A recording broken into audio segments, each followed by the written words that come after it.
Naiz irratian, bigarren kafea.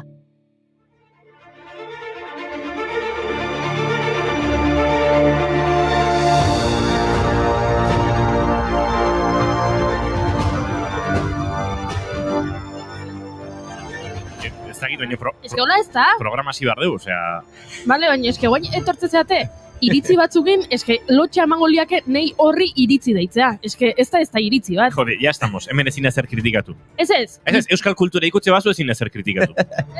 Euskal kulturan kritikatzeko gauza asko dago. Osea, adibidez, zuen burua sortzaile bezala identifikatzea. Bueno, gauzat esango dizuet. A ber, asmatze zuen behingoz, aurreko asten, iaia, ez dakit, akabatzeko moduan, leporatu zenidaten ikusi ezeten pelikula horren izenburua. Ez geagoatzen. Nola ez dula ikusi pelikula? Bale, ikusikoet, atzo galdetu, entzule atzo galdetu, ez dakite zein nan. Barkatu, ze esan genuen, momentu hortan, 6 etxea eta ikusi. Zer egin zen untzuk? Aste bete itxaron. Barkatu, zer egin nun, 17 pelikula ikusi zinemaldi guztian zehar, ala beharrez batzuk, entrevistak egin margen itulako, euskal sortzaileei bide batez, lehengoan konturatu nintzen berriro, ez da euskal fikzio bat, euskarazko fikzio bat estrainatu zinemaldian. Ez du inork ezer esan. Ez zina kritikatu zinemaldia, zina kritikatu euskal kultura, zina ezer esan. Egunon, entzule, 2, 4 eta 8 hankeko animaliei ere, egunon, gaur urriak 4 animalien mundu eguna da. Askok pentsatuko duzue, hau ere existitzen da? Bai, badirudi baietz, eta 1925 ospatzen da. Bakizue ni astazkenetan musikarekin tematuta etortzen ez, gaur igual, ez dakit, diskusiorako prest etorri banintzen, baina... Isilik ontzaite talderik ez daukaguta gaur. Vale. Talderik ez dago, gaur musika ez dago. Barkatu segertatzen ari da. Gaur musika ez dago. Musika gabe irratxai bat egin daiteke. Noski baiet. Zeo zeingo deu. Bueno, beraz animaliak aipatzen dituzten abesti mordoa ekarri dizkizuet. Hala. Gaurko efemerideekin lotura dutena gainera. Eske, klaro, gartxot etorri da, etxerako lanak eginda, ze gartxot da, hemengo langile finena. Amen.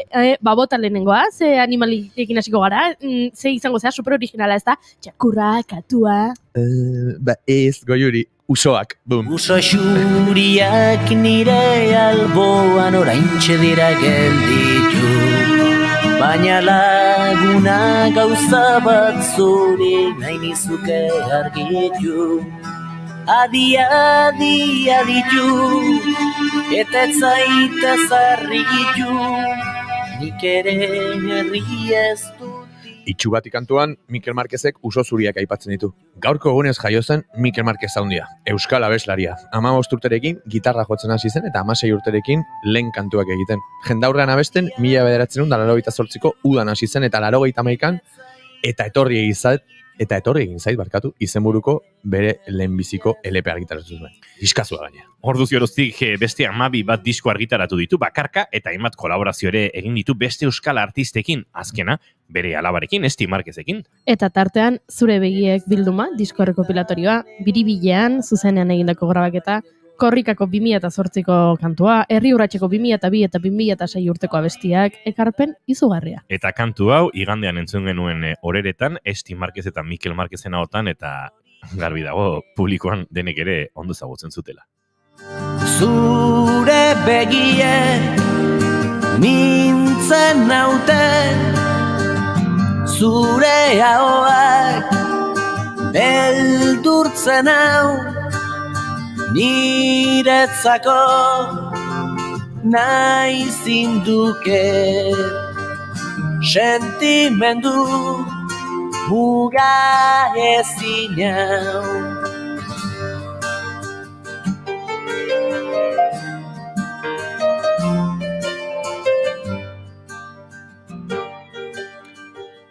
Goiuriri txakurra gustatzen zaizkio eta animalien mundu eguna izanik, aipatu beharko ditugu da.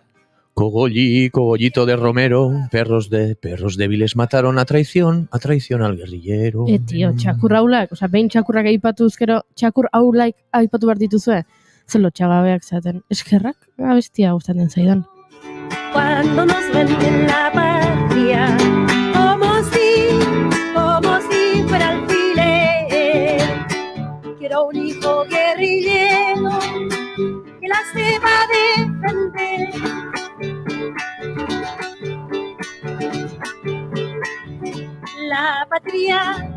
patria ya tiene al cuello la soga de Lucifer. Gaurko egunez jaio zen Violeta Parra handia, txiletar folk egile abeslari, margolari, eskultore, bordatzaile eta zeramikagilea. Txileko folklorean oinarritutako kantak eduki sozialekoak egin zituen.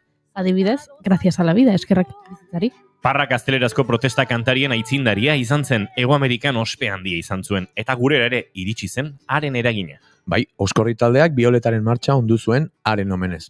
Gora, Violeta! Gora! Gure Violeta maitea, dantzatik izu martxea, lehen eskuineko hankea, bai eta gero bestea, begira euskal jendea, bihotza pozez betea, apurten berdin katea, eta zapata parea.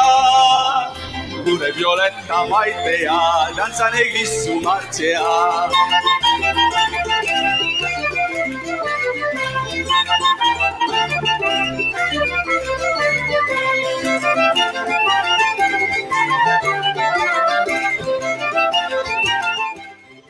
Mila 1967an bere buruaz beste egin zuen Parrak. Handik 5 urtetara, Mercedes Sosak disko oso bat eskaini zion. Eta kasualitate gaurko egunez zendu zen Mercedes Sosa Argentinako folkloreari zabalkundea eta berrikuntza eskaini zizkion abeslaria. Nuevo Cancionero mugimenduaren baitan kokaturik zegoen eta tango, rock eta pop musika estiloetan ere abestu zuen. Eta nola ez, animaliak aipatu zituen. Pájaro de rodillas abestian, adibidez. Cantor que cantes pájaro, pechito de semillas, cantando en la taberna o con la voz enferma, no canta de rodillas. Puedes verlo agitando las alas amarillas, con los ojos cerrados y el corazón cansado, más nunca de rodillas, más nunca de rodillas. No puede el pajarito, paradito en su horquilla, o en la rama más alta, o en la humilde gramilla, ponerse de rodillas. Hablo del pajarito. Vampiroak animaliak dira, erdi pertsona, erdi xaguzar dira, beraz, gaur beraien eguna bada, naiz eta erdizka izan. Nik esango nuke izaki mitologiko edo folklorikoak direla, eta ez animaliak. Ixo, lotura izorratuko dizazu. Tira, vale. Animaliak dira. Gaurko egunez jaio baitzen Anne Rice idazle estatubatuarra, gai gotikoko bestsellerrak idatzi zituena, bere lanik ezagunena, kronikas vampirikas literatur saia da. Bere liburuetatik 100 milioi ale inguru saldu dira eta mundu mailan gehien irakurtzen den idazleetako bat da.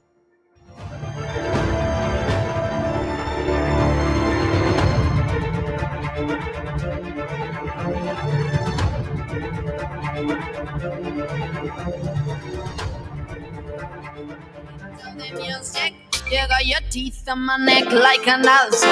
We got a thing going on in the dance floor. Vampire rise in the dark of the night. Oh, we got our hearts in the hands of the music. You got your teeth on my neck like an. Look me in the eye, not gonna listen. Wanna see me down, I'm out of your prison. Better change your mind with your poison. I ain't feel no fear, no. Eta animaliak asko maite zituen beste pertsona bat gaurko egunez zendu zen Janis Joplin eta horrela tamalez 27 urtekoen klubean sartu zen. Amerikako estatu batuetako rock and roll eta blues abeslaria izan zen emakumearen eta 1960ko hamarkadako kontrakulturaren simboloetako bat eta rockaren historian izartzat hartzen den lehenengo emakumea. Eta Janis Joplinek 2 maitasun handi izan zituen. George txakurra, izen horrek George Harrison bere abeslari kutxunaren omenez jarritakoa zuen, eta Thurber txakurra James Thurber egilearen omenez.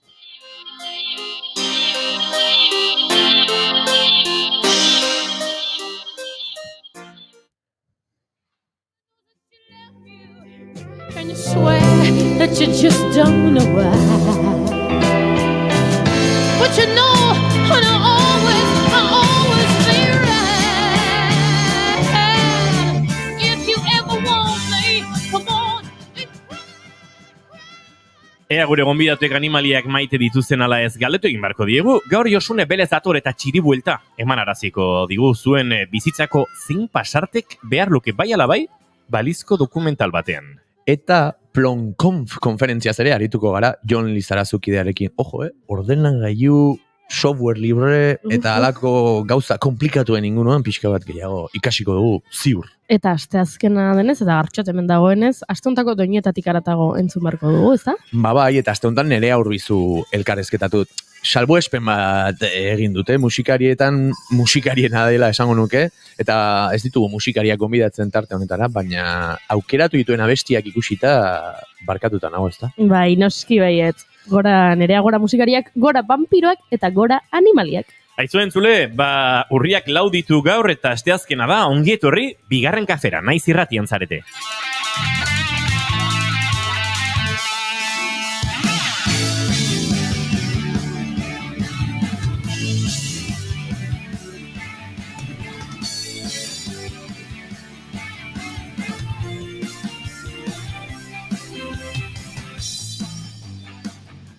Zuekin, jaun Andreok, gartxotun sain letona egunon! Egunon, ekipo!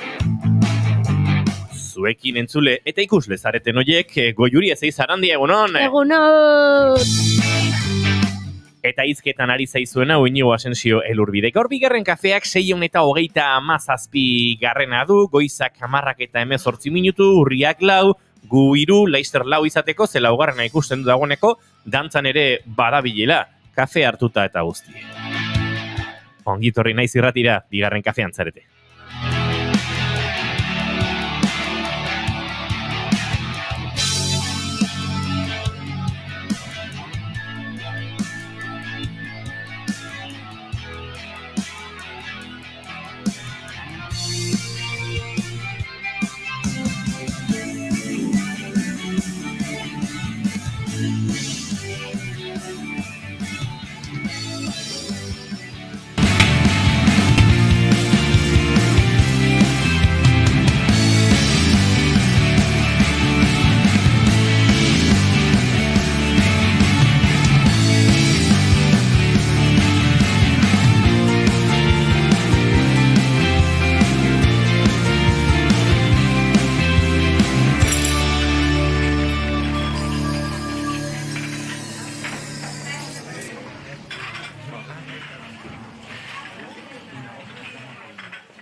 Goizeko 10 eta 20 minutu dira eta mentxe gabiltza gaurko saioa abiatzen goxo, kafea prest eta Andrea Santiagoren kantu txarronekin.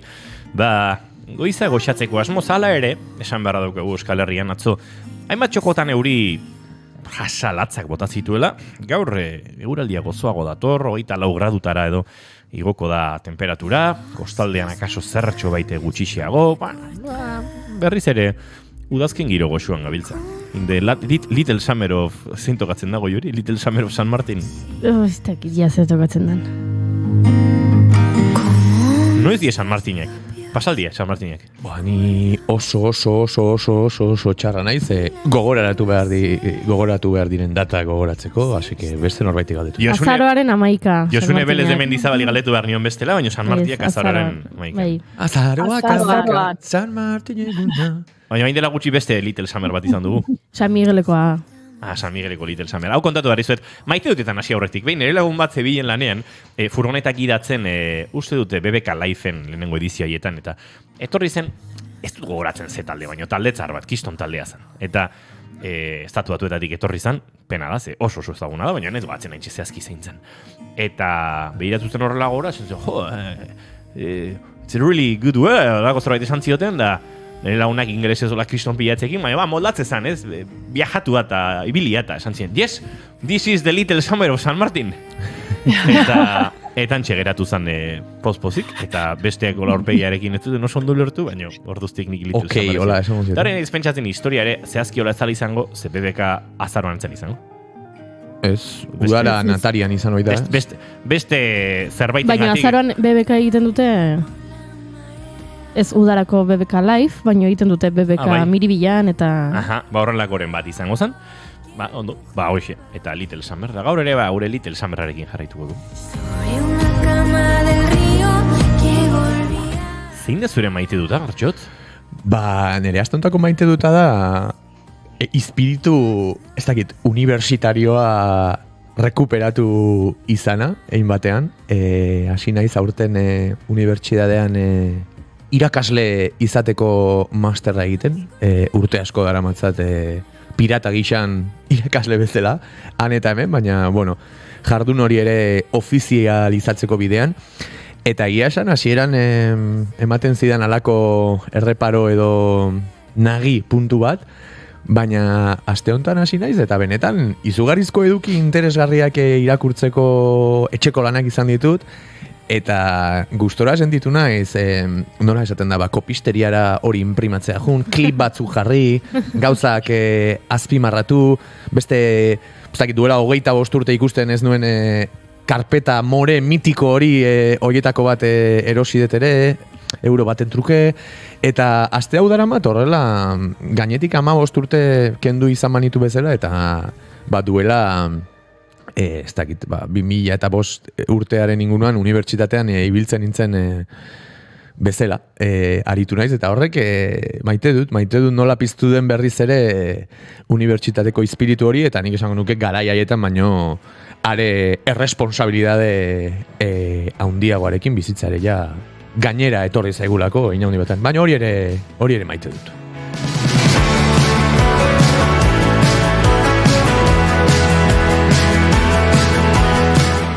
Josu Nebelez de Mendizabal, zein da zure maite duta gaur pixatu orden aldatuko dugu, gaur asteazken eroa, bigarren kafean.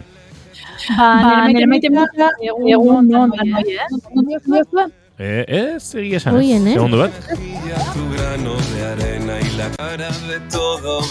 Horen bai Josune, barkatu. A ber, orain hobeto, bai, neukan hori, oi hartzuna entzuten nuen eria, eta bueno, pixkat, hori ez, idiotizadore horretan sartutan nengoen. Baina, igual akaso zuek ez duzuen abarituko.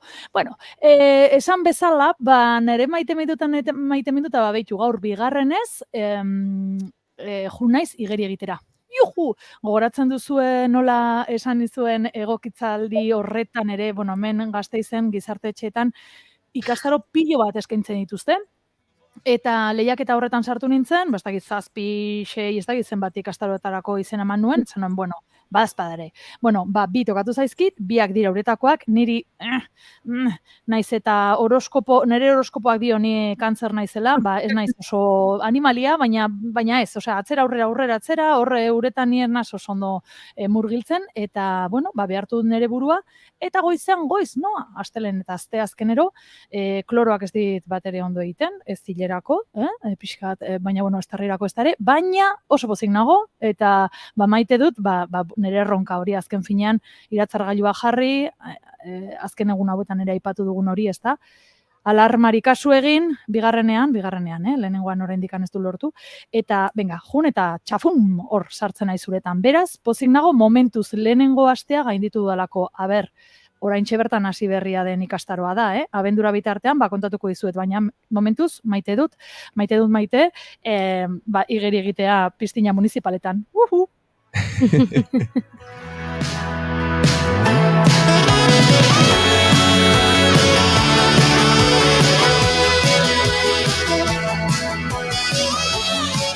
Nik bide batez maite dut improvisatu bat, maite dut saxo tenorraren solazo hauek gertatzen direnean, aspaldi batean saxo tenorra jotzen dut, baina jotzen dut oso gutxitan bakarrik, inauteritan txarangarekin ateratzeko, eta ez du lortzen inoiz instrumentua menderatzea, gozatzeko moduan, ez esaten ikaragarri ondo jotzeko, baina pixkat gozatzeko moduan ere beti, justu inauteritakoa jotzeko, eta pixkat olata, baina entzute dintuen horrelako solazoa. Gainera, espero gabe ateatzen dianean, ez?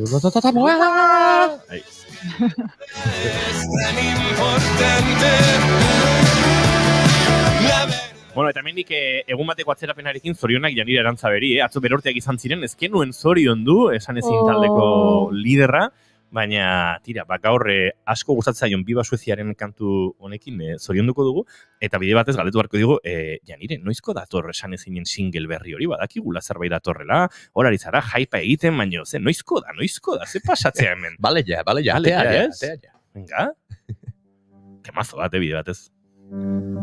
Zizu gehiago esango, baina temazo bat.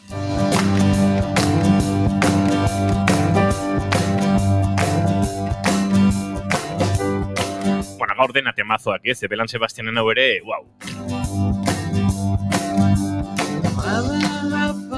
Goiuri ez Zarandia, zein da zure maite duta?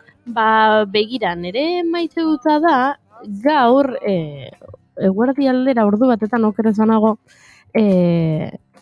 literaturaren Nobel saria banatuko dutela, edo iragarriko dutela, nork irabazi duen. Eta maite dut, ikusi dudala, sareetan jendea, bueno, apostuak ez zute ez dirurik jarri, edo ezer jokatzen, baina bai jarri dituzela, nik uste dut honek irabaziko duela, edo nik uste dut honek irabaziko duela, baina honek irabazi beharko luke, horrela jendeari dela kinielak egiten. Eta gustatzen zait, ze egunero egiten dira futbol partidekin, ez? Zeinek irabaziko du gaurko partida, Bartzelonak irabaztea ordaintzen da 2,5 eurotan, eta gero, eta orduan ikusten dut, egunero gertatzen dela hori futbolarekin eta literaturarekin ez dira etzaio horrelako garrantzirik ematen egunerokotasunean, ez? Eta gaur, nola Nobel saria banatuko den, ikusi dut saretan, jendea badabilela hor txutxumutxuka gaiarekin, eta ilusio egiten dit, behintzat urtean behin baino gehiagotan izaten da, baina urtean behin edukitzea literaturak horrelako bere tartetxoa edabiletan. Porra, eso. Ezuk zure porra daukazu. Eski baiet. Kontatuko iguzu? Gero.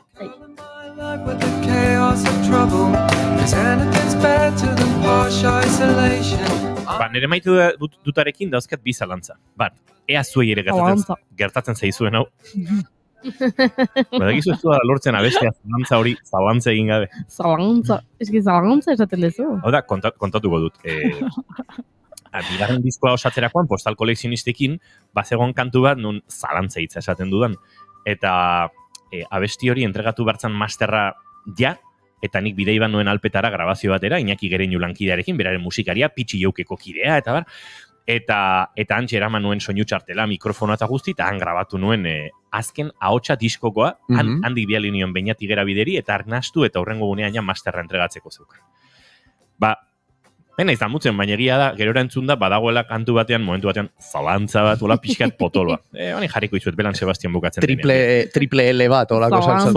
Zola, ez dakite... Ez jarri, ez da inbesterako, eta xarmaketuko diozu kontakizunari. Behingoz nire kantu bat jarri bar nuela Goiuri, eta hori ere ez. Jarri, inigo, jarri. Zalantza hori, eta Goiurik eta beste lankide batzuk Goiuriren erruz parrasko egiten duten ere zalantza horrekin. Eta orduan kontzertuetan iristen denean puntu hori nahi gabeia barragurea sartze zait eta zalantza esaten dut. Eta hor sartzen da, olako bukle moduko batean. Baina ez da ize puntutan datorren zalantza hori. Abesti guztiatzu entzun.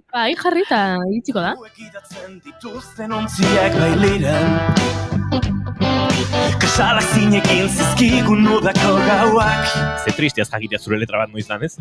Gure asmoak desegintzen dituela Ezkar izan ginenak, baina pintzat ezkara Inoiz beste inorkugan espero zuena Ta iraganak idatzi du koldarrontzat Plastikozko ametxetan, hortzi muga faltsutan Saririk inoz jasoko ez duen gidoia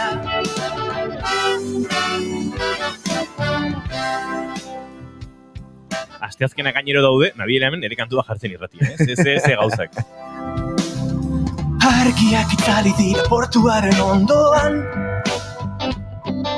Kalatxoriak epaia gortu menda denbora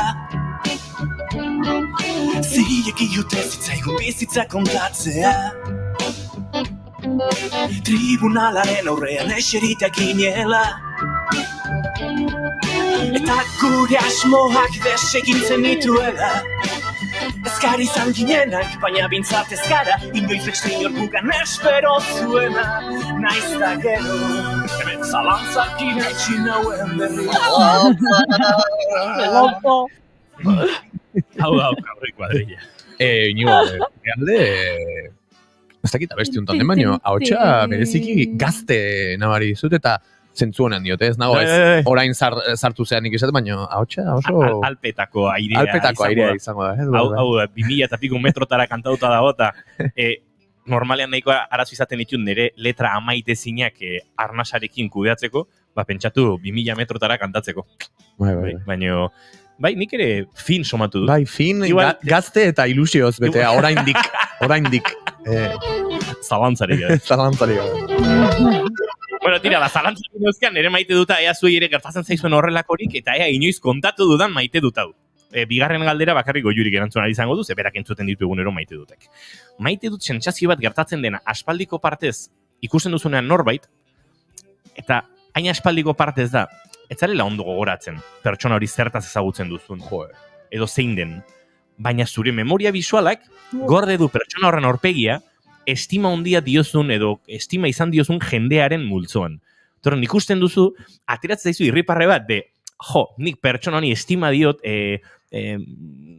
munduko argiaren aldean eta ongiaren aldean dagoen pertsona horietako bat da, baina ez dut gogoratzen zertaz ezagutzen dudan.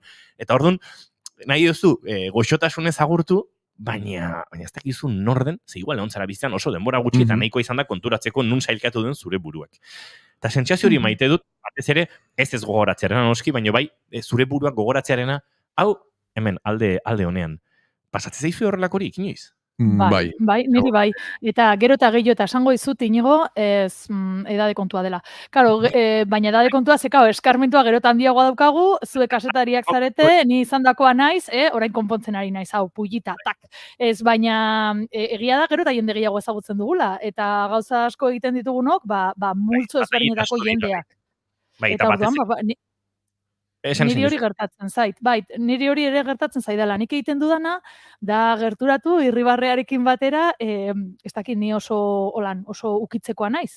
Ez dakit, artistok zerbait daukagun, ez? Oso, ez dakit, besarkatzekoa eta holan, eta orduan, ukitzen dut, ipintzen diotolako arpegi bat, eta esan, aguantatzen dut pixkat, lehen 3-4 segundutan esaten nuen, etorri zait, baina orain ez, edade kontua, eskarmentua, eske daukagu ja CD-ROMa bete-bete eta buruan, eta esan dut, zertaz ezagutzen zaitut. Ni bota egiten dut, osea, pasa naiz, derroska, txiri buelta, bikoitza. Horrelakoak ere niri gertatzen. Nik egin izan ditut, bota egiten dut, baina egin izan ditut ere Oscar bat irabazteko moduko aktuazioak zentzu honenean, niri ere pasatzen zait, eta gaina Josunek zion bezala irutzen zait gauza positiboa dela zen. Ez dakit, igual guk ere badukagu joera hori, guk diot hemen golauak, jun eta komunikatzeko, ilusiotik eta espresatzeko, eta batzutan igual, izugarrizko txapak eta mundu josteak egiten ditu, batek daki ze ordutan eta norekin, eta gero bueltan etortzen direnean, zuk esan dako, daukazu alako sentsazio positibo bat, baina ezin ubikatu pertsonari. Nik uste pertsona honak garelaren adierazle dela inigo, doni entzat hori sinistuta hobeto bizi naiz. Izue, hobeto bizi ez dakit, baina lanean bizi gara, eta lanean jarraitu behar dugu. 10:35 minutu, bagoaz Josune Belez de Mendizabalekin, txiri buelta matera.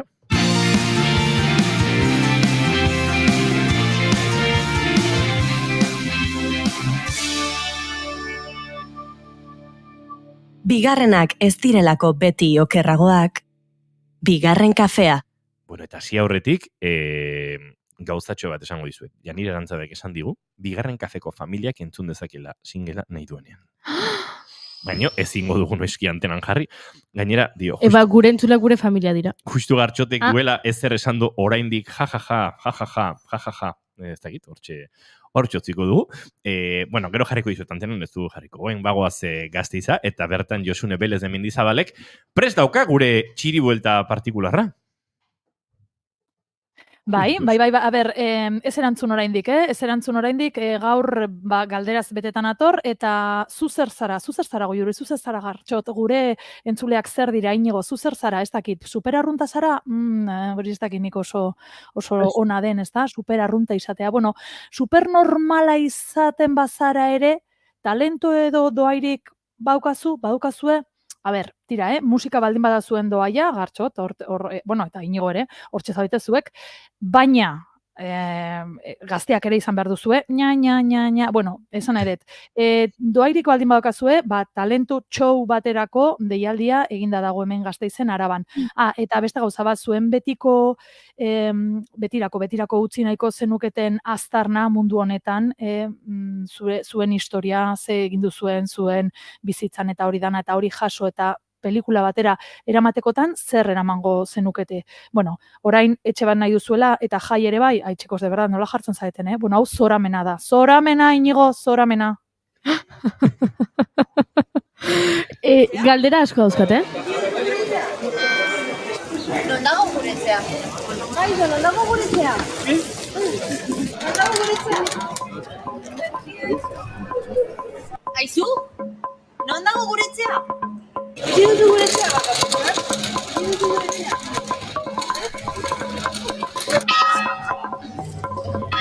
Aizu, ikusi duzu guretzea? Zertako?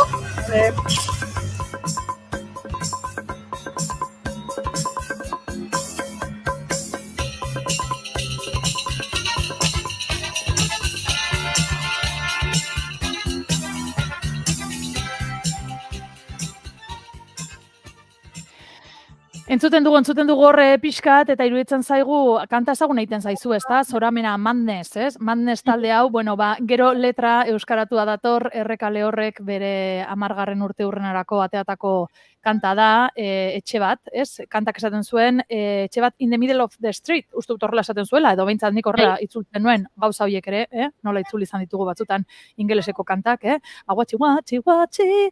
Bueno, pues, hori, bueno, hauek gazteek egindako bideoklip bat, eta kanta hori 10. urte urrena ospatzeko, eta horrekin lotura, hortxe dana, hor bildu izuet guztia, gaur salto egin dugu, edo salto egingo dugu, leku batetik bestera, esan bezala, zer dakarren asteak hemen Gasteizen, zuek zer zarete orain bai, esan dezakezue zer zareten. Ez que beste egunan, behitu, hau dana honengatik dator, aurrekoan, taldeko zuzendaria galdetu zidan. Niri lan bat eskaini ziaten, beste lan bat, beste gauza bat, eta zalantzan nengoen, bai, ez dakit, baina hortxe, zerrenda bi egin dituen, aldeko kontuak eta kontrakoak, eta gero, izan zidan zuzendariak, aber, Josune, baina zu zer zara? Tori galdera potoloa, zer naiz ni? Ez dakit. Eskarmentua daukagula, esan dugu, eskarmentua igual adina, baina batzutan gauza asko egiten ditugu eta nun klasifikatu edo. Horrekin lotuta, superarrunta garela. Ez gara superarruntak. Superarrunta da, edo supernormales, Gasteizeko nazioarteko antzerki jaialdia irekiko duen antzeslana da. Larun bat honetan irekiko da jaialdia, Gasteizen, printzipal antzokian egingo diren hainbat eta hainbat ikuskizunekin, eta supernormales horretan, Iñaki Rikarte dago, aipatu genuen aurrekoan berak irabazi zuela estena zuzendaritza honenaren saria, Max saria 2023an, eta, bueno, ni jutekoa naiz, kontatuko dizuet, ostera, zer nolako obra den, baina, bueno, izen horrekin, dibertsitate funtzionala duten pertsonen kolektiboaren inguruan ditugun aurre egin nahi zaie, ez? Por cierto, supernormales, izen hori eta dibertsitate funtzionala, flipatzen hau. Dibertsitate funtzionala, holan binomio horrek flipatzen hau.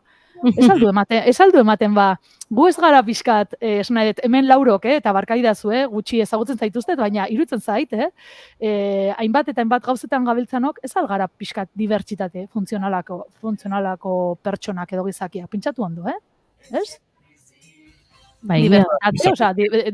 Gauza ezberdinak ditugu, ezberdinak, eta, bueno, funtzionatzen dute, ez? Bai, hor bigarren zati hortan neukanik duda handiena. Funtzionatzen duten gartxoten anistasunek eta gurek. Bai, ni nago oso pozik, azkenan ez dugulako erantzun behar izan ea nor garen edo... Ja, sartu naiz ja nire txiri bueltan eta sartzen naiz buklean, ni, Galdera zaila zan, supernormalak edo tal, eta zaila. Nik nahiko argi neukan erantzuna eta serio diote. Ziur esan dezakean bakara, ni naiz nire gurasoen semea. Eta ez detolan modu metaforiko eta oan esaten, Baizik eta bai identifikatu itzazket, ama eta aitaren zantzuak niregan, Eta hori da pixka bat, fijo ikusten dudan gauza bakarra. Gero ja beti hemen aipatzen diren musikari, sortzaile, eragile, satelite, ez dakit, disfuntzional, gauza guzti horiek badituzte beste ertz batzuk eta hor galdera ikur batzuk etortzen zaizkit, baina nire gurasoen izaten 50% naizela, alde batean eta bestean, hori ez dezalantza jartzen, hasi que, esango nuke ni naizela nire gurasoen semea. Eta gero hortik aurrera, beste guztiak badu alako, ez dakit, 3 puntos suspensivos errenkada bat. Ni pixkat jendearen zeak markatu nau, ez? Osea, iaizi xelebrea, zemat aldiz entzun deten, iaizi xelebrea. Eta azkenen esatzen da xelebrea izango naiz, baina nik uste sakonean bintzan nahiko arrunta naizela. Igual xelebrekeri dozen ardi bat izango ditutola, baina gero nahiko pertsona arrunta naizela uste dut. Galdera obioa egingo dute, eske zer da arrunta izatea. Hortikan zetorren txiribuelta oso ondo Yuri, oso ondo. Bai, pues, ez dakit ikusiko dugu, eske gaina gauza bada arrunta izatea, baina ja super arrunta izatea. Bueno, super arrunta. Aber ze kontatzen dugu Iñaki Rikartek bere obra horretan. Eta beste galdera bat ere pixkat zintzilik geratu zitzaiguna astelenean, esaten genuen gure bizitzako pasarterik zehara eraman nahi izan ez gero, pantaila handira, zinemara, zer aukeratuko genuke? Nik hemen galdera bat daukat. Beste bat. Bai, pelikula hau emakume batek edo gizon batek zuzenduko du? Zuk nahi duzuna. Zuk nahi duzun pertsona. Azkenean, zure biografia edo zure norbaiti enkargu ze usten badiozu, hobe ondo ezagutzen zaituen norbaiti edo nik ala ingo nuke pentsatzen dut. Osondo, bale, Gartxot, inigo zuitukatzen zaizu hemen partatzen. Orain pentsatu egin behar dut, claro, nik pentsatzen nun Josunek esango zidala, gizon batek zuzenduko du edo, emakume batek. Lagun batek idatzi izan ez, xelebrea ez, iaizi aparatua. Oire izan ziaten iaizi aparatua, eta ez dakit jarraian hainbeste parra egin diten denbora zion. Iaizi aparatua. Baina, izan zan momentua. Nik esango nuke, ez dakit, badaudela momentuak ez esatezula, ontaz arro sentitu behar dut, edo hau da dokumental batean sartzeko modukoa, eta ez daukat bat ere garbi ze gauzekin sentitzen naizen arro zeinekin ez, edo zer, baina badago bat nahiko nukena ikusi, ezin dudalako gogoratu, eta da, hau ere pixkat mitifikatuta gango da, neramak esaten du, nire gurasok biak erdaldunak dira, aita Leongo dalako, eta amak hemen amonak era, etzielako euskera zitzein. Arrunik, lehenengo ama hizkuntza, amona hizkuntza euskera izan nuen, baina ama hizkuntza gaztelera. Torren amak esaten du nik 2 urterekin, sin embargo, erabiltzen nuela. Era, ume perante bat, 4 urterekin deustez hitz egiten niela Andrei eta horrelako gauza. Sinisten dio. Nahiko nuke ikusi, nire ni 2 urteko ura, sin embargo, erabiltzen, sentitzeko umeari zaplasteko atemateko gogoa. Baina nire buruari izango dio zaplasteko. Bueno, nire buruari zaplasteko atematea ez da, norbait zaplasteko atematekotan izan da dia zure buruari, ez da. Beraz, momentu hori. Osondo? Nik ere, barkatu, Gartxot, botazuk, ni joan erantzutera, gero, ni ebe bai sartu naiz galdera horretan eta esan dut, nik ze egingo nuke zaila, eruetzen zaite, erantzuna, venga, Gartxot. Niri etorri zait horrela fotograma ez dakit estena bat, ez jartze harren pixkat bizitzan gogorragoak eta sakonagoak izan diren transformazio epoka horietara ez joateagatik, baina nik ez gogoan daukat eta definitzen du ere asko nire ustez nire izatea gaur egun. Gogoan daukat txikitan gu egian bizi ginen Virgen del Carmenen goian, kanpo santuaren ondoan, eta ni Aitor ikastorara joateko Virgen del Carmen kalea jetxi barruan, aldapa bera da, ez dakit ezagutzen dezuen, egia auzoan. Eta gogoan daukat, beti joaten nintzela, garai hortan ikasten genuen pospolina jotzen, gauza berde hortan etortzen zen metalezko pospolin hori, eta ni joaten nintzen beti, nire gurasoen etxetik eskolaraino, Peio Josepe, Aitorren hizkuntzarra, eta horrelako abestia jotzen. Gaur egun pentsa ezina da, gaur egun dena kaskoarekin, baina ni joaten nintzen nola, ez dakite, Amelineko flautista bezala, auzoan zehar, abestiak jotzen eskolaraino, eta gainera gogoratzen naiz, baditut berez ezagunak ez diren, baina garai horietan hainbeste ikusita bizilagunak eta kale hortakoak gaur egun ere agurtzen hauen jendea nik badakitela dela, 7 urte nituenean, pospolina jotzadatik, leiotik agurtzen ninduten jende sorta hori ordun. Inogok esan duen bezala, ez naiz oso ondo gogoratzen, baina gogoratzen naiz hori pasatzen zela, eta hori ikusi nahiko nuke dokumental horretan. Ea nola sonatzen zuen ere Peio Josepe horrek kuriosidade handia daukat. Nik izan ditzaket bi. Bi, badoz. Bi pasarte. Ez que, garo, pentsatuta ekarri dute, Vale. Eta nola Josunek esan didan, nik nahi dudan pertsonak zuzenduko duela, bi zuzendari desberdin eta bi pasarte desberdin. Baionak, J.A. Baionak zuzenduko balu. Ze epikoa hau. Ja epiko bihurtzen hasi. Ja epiko bihurtzen hasi da, Baionak orain La Sociedad de la Nieve estrenatu berri duela, eta epikotasunean maixua dela, hor zinemaldian ikusi izan dugu. Duela 10 urte aurten, zehazki duela 10 urte, mendi batean, Pirineoetan, istripu bat eduki nuen, aisialdi talde batekin. Istripua edo. Istripua deitzen diogu, baina, tximista batero hori zitzaigun. Eta oso, txago nuken ere bizitzako top 3 momentu gogorrenetan dagoela.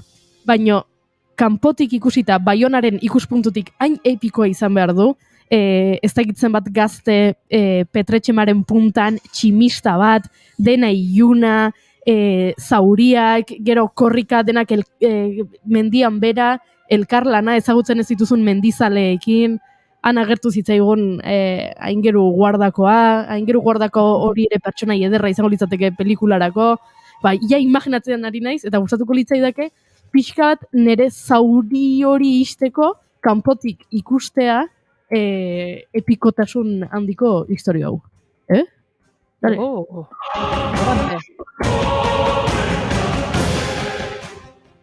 Hori pasarte bat, eta zuzendari bat. Orain bigarrena, Esti Urresola. Esti Urresolak zuzenduko balu, Esti Urresolaren goxotasunarekin, mimoarekin, erantzukizun afektiboarekin, xamurtasunarekin, nik oso gaizki pasan nuen maite min baten ondorioz, eta gustatuko litzaidake bizitzako urte hori edo hilabete horiek Esti Urresolak kontatzea ikusteko kanpotik nola den hori, ez? Negar egite hori, oetik altxa ezin hori, erantzun gabeko galderak, hori Esti Urresolak zuzenduko luke zoragarri. Donde juegan tu boca y los ecos, hay una muerte para piano que pinta de azul a los muchachos.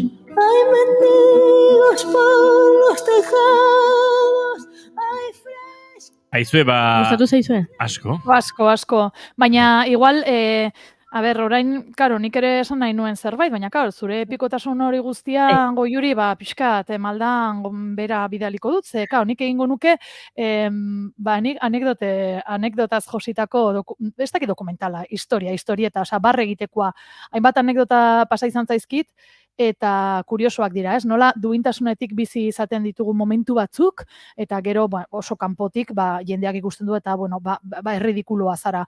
Ara nora, Perun altiplanoan, derrepentean, 14 ordu osteko bidaia batean, autobusean, esan zigun, bertan zegoen azafata bat, edo, bertan zegoen neska bat, esaten zigun, ondo xer, ez dakizer, komuna horratzean daukazue, eta txise egitekoa da bakarrik, ez? Aguas menores esan ziguten. Txika, ez dakat arazorik horrekin, momentu baten, ez dakize gertau zitzaidan, erolako berotasun bat igo zitzaidan, eta jo nintzen komunera, eta, etzen pi izan, baizik eta Eta, baina ez dakit nola zuek asmatu zuen, etorri zen neska eta holan, deituzun, atera eta esan zian, ezin da, andereño, ezin da, eta esan, nola ezin da, nun dago kamara hemen. Gelditu behar izan nuen autobusa, lotxauta erabat, horra, altiplanoan, nun, ez dagoen sastrakarik, ez dago zuaizkarik, ez dago ezer, eta autobusa zijoala, autobusa diote, bertan dagoen, zegoen jende guztia, zegoen ze, klaro, ari ginen trantranean, orduak, de repente, motorea geldi, eta eta ni jeitsi, klaro, esan nion mutilagunari zuen, erekin zatoz. Ipini nion kazadora, eskuetan, esan nion, oraintxe bertan, estalina zazu aldozun moduan, hor, autobus horren aurrean, Josune altiplanoan, hor txelotxauta erabat, Osea, hori, poropopo. Bueno, hori, eta, claro, bueno, pues olako gauzak ingo nituzke. Edo jausi, adibidez beste egunan jausi nintzen bezala bizikletaz, ez? Ja, oin bat aske dakazula, baina ez apoiatu hori baizik eta bestea. Klak. Bueno, olako gauzak, ez? Barregarria total, zer garagu? Pues supernormalak. Komedia autorromantiko bat egingo zenuke. Bai. Hori kontatzen dizuet, gaurko txiri bueltan, eta jun behar dut, ez duzu asmatuko, baina bakizuen hor daukadan horrate joka? Nor duzu? Gebarita dator laster, eta, karo, aurrekoan ja izan nuen zain, eske gaixoa ja txakur komplejo hartzen ari da. Josune, zitsuzi hori, izango digu. Bai, konfiantzak hau, Urrengoan esan anegebarari etortziko lehenago, eta eseritzeko zurekin hor, eta listo. Igual bai, esango diot. Saioteko. Horatean. Edo maiozu giltza joku bat koitxabari sartzeko etxera nahi duenean. Josune, Izabal, muxo handi bat. Bai, muxo bat, irukote, agur.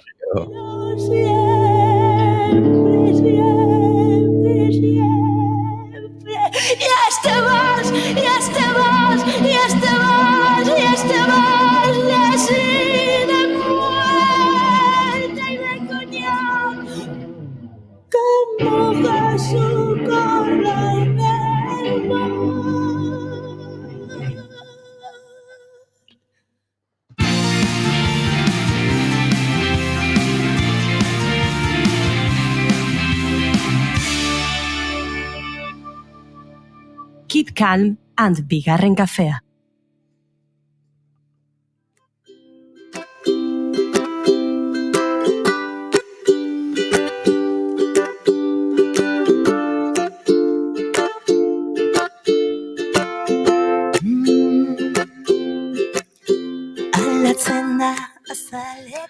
Nazioarteko PLONCONF 2023 konferentzia Eibarren egingo da urten.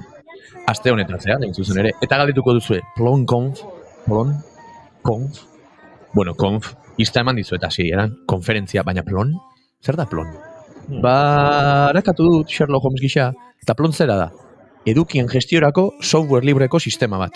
Egokia dena, edo zein web ingurutan erabiltzeko atarietan, webgune korporatiboetan, edo onlineko merkataritzan. Gainera, plon, GNU General Public License, GPL, izenpean argitaratutako kode irekian oinarritutako garapena da. Zopen oinarritua eta Pythonen programatua. Izen berri komplikatu gehiagi, aukeran aurkitu ditut nire investigazioan GPL, Zopen, Python, baina bat akaso ezagunagoa egingo zaizue. Kode syntax. Ekipo, hori bai. Egunean bingo goratzen gara berarekin, ez da? Bai, hori da. Kode syntax bereziki internet aplikazioa lantzen dituen Eibarko enpresa da, eta gainera euskerak interneten duen presentzia sustatzeko azken urtetan hainbat proiektu garatu ditu. Aipatu duzuna egunean behin, baina baita aurki, sustatu, ahotsak, eta entzungo zen dituzten beste hainbestere bai. Hortxe dago, lotura. Izan ere kode syntax Eibarko enpresak udalaren lankidetzarekin antolatu baitu ekimen hau. Mundu osotik etorritako 200 bat aditu elkartuko dituena. Eta nik hitz komplikatu asko esan dizkizuet, eta enaiz oso jakituna ere ordenagailu eta software munduan, baina honen ondik norakoa pixka bat argitzeko, gurean dugu gaurkoan zuzenean, Eibartik gainera, Jon Lizarazu, gure lagun kide eta kode sintaxeko kidea ere bai. Ongi etorri, Jon? Bai, ongi etorri, egunon. Aizu, hor hitz komplikatu horiek ondo esan ditut, edo... Bai. Ja honez pentsatzen momentu batean, ja itxita jutiaz, ez dakit, hobeto ez dakit ezaldu lehiken, bai. Ondo azaldu du Gartxote, eske, jendea pentsatu Gartxote musikari buruz bakarri dakiela, baina, hau dena aparatua. Bai, kistora aparatua. Aizu Jon, pixkat horrela gaia eta, jendeari eta entzuleari norabide pixkat jartzeko. Aipatu du PLONCONF 2023 nazioarteko konferentziaren, ez dugu aipatu, baina 20. edizioa izango dela, Eibarren egingo dena, eta irakurri dudanez, ekimenak 220 aditu inguru eta 25 bat herrialdetako erabiltzaileak izango ditu, baina entzuten ari denarentzat, zertaz arituko dira hauek orokorrean aste hontan zehar Eibarko konferentzia horretan? Bai, pixkata azaltzeko konferentzia bera 3 zatitan banatuta egongo da, astelehen eta asteartean egin ginoan lehenengo zati bat, eta da komunitateko jende adituenak edo nolabait, beste guztiei entrenamentu edo training batzuk ematearena. Gaur hasi da ja goizian lehenengo keynotearekin eta hitzaldien fasea, eta gaur bihar eta etzi izango da hitzaldi horien fase hori. Eta gero ja, larun bat eta igandean izango litzake ja sprint bat edo, komunitateko jende bat geratuko dana hemen ondio asteburuan, lankidetzan, softwareak eukileizken mejora posibleak edo horretan lantzeko. Hau da, pixka bat, mundu osoko agente ezberdinek, ezagutzak eta esperientziak trukatzeko... Hori da. Azkenean, zuk esan duzun bezala, software librea da, eta software libre honen atzean hau mantentzeko ez dago enpresa zehatz bat, hau guzti aurrera eramateko. Hemen garrantzitsuen azkenean komunitatea da, eta komunitatearen indarra. Eta urteroko konferentzia hau, urte bakoitzean leku desberdin baten antolatzen dana, da aukera paregabe bat, komunitate guzti hori elkartu, elkar ezagutu eta elkarrengatik ikasteko. Nik somatu dut, Jon, irakurtzen ari nintzela, notiziak eta pixkat elkarrizketa prestatzeko informazioa, somatu dut, nire aldetik, hau da, autokritika egiten dut, ez jakintasun handia dagoela, aipatzen ari zaren komunitate, eta komunitate horren atzean dauden enpresa eta eragile askoren inguruan. Ez jakintasun handia dago, zure ustez, ala ni naiz. Ala ni naiz, akaso, edo bada, haue pixka bat? Bueno, nik uste dut, bada hola, pixkat ez jakintasuna igual, software librea bera zer dan, edo zer esan nahi da ben horrek, ez? Askotan software librea lotzen dugu doakoa izatearekin produktua bera, baina hori baina askoz gehiago da. Azkenean software librea lehen esaten dut, zela da, komunitate bat atzean daukan, izan leke, normalean teknologia bat, eta teknologia horretan lanean dagon jendea dela edozein, esan dezagun.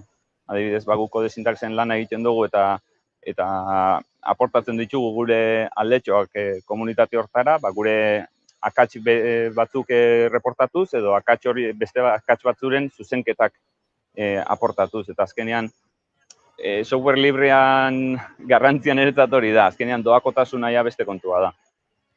Nik gehitu nahi nuen gainera, ez jakintasun hori argudiatzeko, irakurtzen ari nintzela, eta egunean behin, eta pixkat Euskal Herrian, Euskal Herritik jaio diren ekimen horiek, askoz ezagunak zaizkigu ez, egunerokoan, baina konturatu naiz, eta hau beridikoa da, egia da.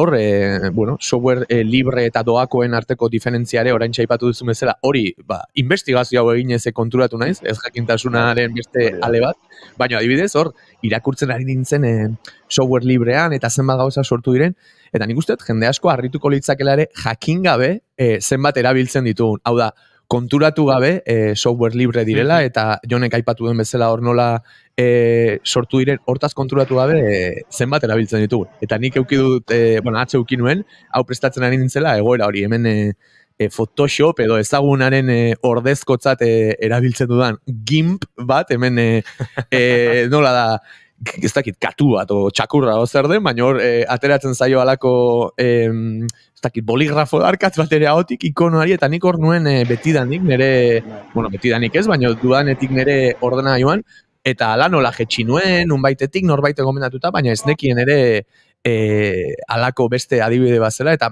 pixkat horregatik nioen ez jakintasunaren askotan, gure bizitzan oso integratuta dauden gauzak dira, baina ez dakigu nundik datozen, eta zeintzuk dabiltzan horren atzean lanean, pixkat...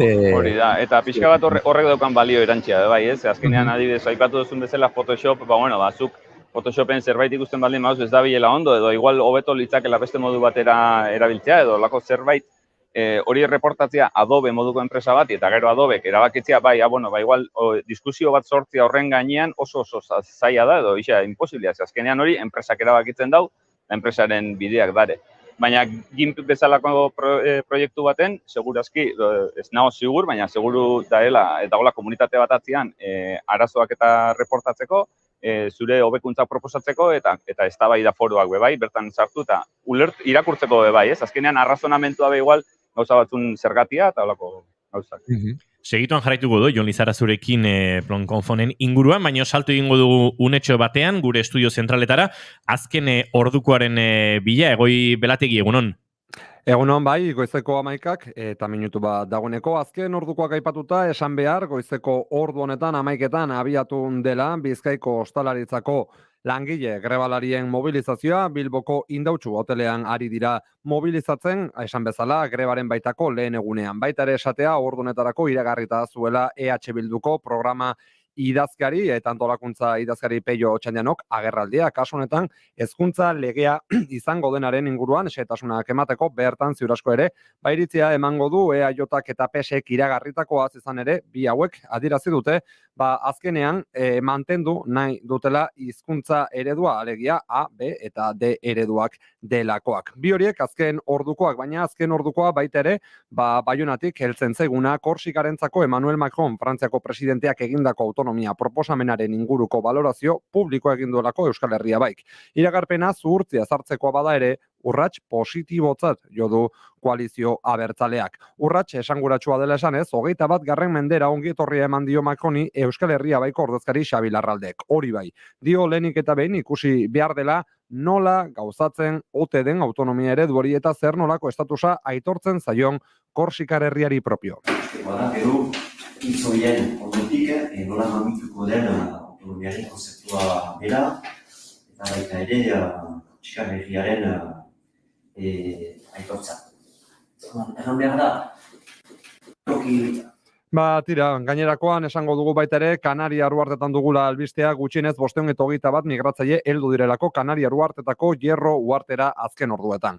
Gainera, Granadako eta Almeriako kostaldean itsas salbamenduak beste 39 migratzaile erreskatatu ditu azken 12 orduetan. Itsas salbamenduko iturriek Andaluzian izandako 3 erreskaten inguruko xehetasunak eskaini dituzte lehen patera Gata Lurmurturretik 15.000 hego-ekialdera aurkitu dute Almeriako probintzian, lehen patera horretan 12 lagun zeuden barruan tartean adin txikiko bat. Bigarren patera Alboran uhartetik 25.000 ekialdera aurkitu dute 10 gizonezko, 2 emakumezko eta adingabe batekin barruan erreskatatuak Granadako Motril portura eraman dituzte. Azkenik, 3. patera Almuñegarretik 57.000 topatu dute bertan 14 gizon zioazen eta hauek ere Motrilen lehorreratu dituzte. Deigarriagoa izan da ordea Hierron gertatu dena Kanaria Uhartetan egun bakar batean 521 migratzaile heldu baitziren ontzi ezberdinetan archipelagoko txikiena den eta migratzaileentzako azpiegitura gutxien dituen uhartera. Ontzietako batean 280 lagun zioazen tartean 10 adin txikiko ontzi soil batean Kanaria Uarte batean jende gehien ekarri duen patera izan da aipatu berri duguna.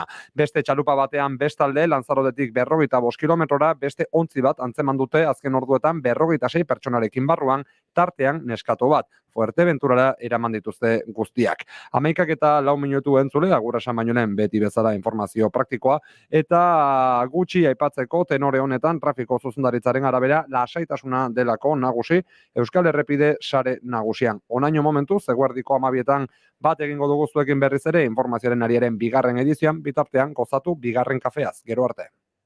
Eskerrik asko Egoi Belategi eta aurrera goaz, edo aurrera joan baino, jarraitu egingo dugu Gertxotun zain, Jon Lizarazu Eibarren daukagu eta Plon-Konfen inguruan xehetasun asko emateko.